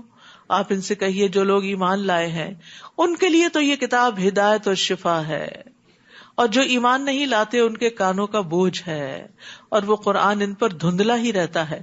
ان لوگوں کا حال تو ایسے ہی ہے جیسے کسی دور کی جگہ سے انہیں پکارا جا رہا ہو. تو یہاں یہ پتہ چل رہا ہے کہ قرآن صرف اہل ایمان کے لیے شفا بنتا ہے، ظالموں کو خسارے میں اضافہ دیتا ہے. وَلَقَدْ آتَيْنَا مُوسَى الْكِتَابَ فَاخْتُلِفَ فِيهِ، ہم نے موسیٰ کو کتاب دی تھی تو اس میں بھی اختلاف کیا گیا. اور اگر آپ کے رب کی طرف سے ایک بات پہلے سے طے شدہ نہ ہوتی تو ان کے درمیان فیصلہ چکا دیا جاتا. اور یہ لوگ بھی اس قرآن کی نسبت ایسے ہی شک میں پڑے ہیں جو انہیں بے چین کیے دیتا ہے. جس شخص نے کوئی نیک عمل کیا، من عمل صالحا فلنفسہ، تو اس کا فائدہ اسی کو ہوگا. ومن اساء فعلیہا، اور جو برائی وہ کرے گا اس کا وبال بھی اسی پہ پڑے گا. وما ربک بظلام للعبید، اور آپ کا رب بندوں پر ظلم کرنے والا نہیں. یعنی اللہ تعالیٰ بندوں پہ ظلم نہیں کرتا، یہ بندے ہی ہیں جو اپنے اوپر خود ظلم کرتے ہیں اور اپنے لیے رانگ چوائسز اختیار کرتے ہیں. وآخر دعوانا ان الحمد للہ رب العالمین. سونے جاگنے کے آداب کا آپ کو امید ہے بہت فائدہ ہوا ہوگا. اب انشاءاللہ اس کے بعد ایک چھوٹی سی کتاب ہے فضائل قرآن مجید. یہ کتاب ہر گھر میں ہونی چاہیے تاکہ وقتاً فوقتاً آپ اس کو پڑھتے رہیں اور موٹیویٹ ہوتے رہیں قرآن پڑھنے کے لیے. اور جو بچے قرآن پڑھ رہے ہیں ان کو پڑھ کے بھی سنائیں. تو انشاءاللہ اس کے بعد یہ شروع کی جائے گی، تو اس سے پہلے آپ لوگ یہ کتاب خرید لیں تاکہ بعد میں آپ کو مشکل نہ ہو. سبحانک اللہم و بحمدک، اشہد ان لا الہ الا انت، استغفرک و اتوب الیک. السلام علیکم و رحمۃ اللہ وبرکاتہ. پارے کے اہم نکات. مومن صرف اللہ سے ڈرتا ہے، غیر اللہ سے ڈرنا شرک میں آتا ہے. توبہ کرنے میں دیر نہیں کرنی چاہیے، جب غلطی ہو فوراً ہی اللہ کی طرف رجوع کر لیا جائے.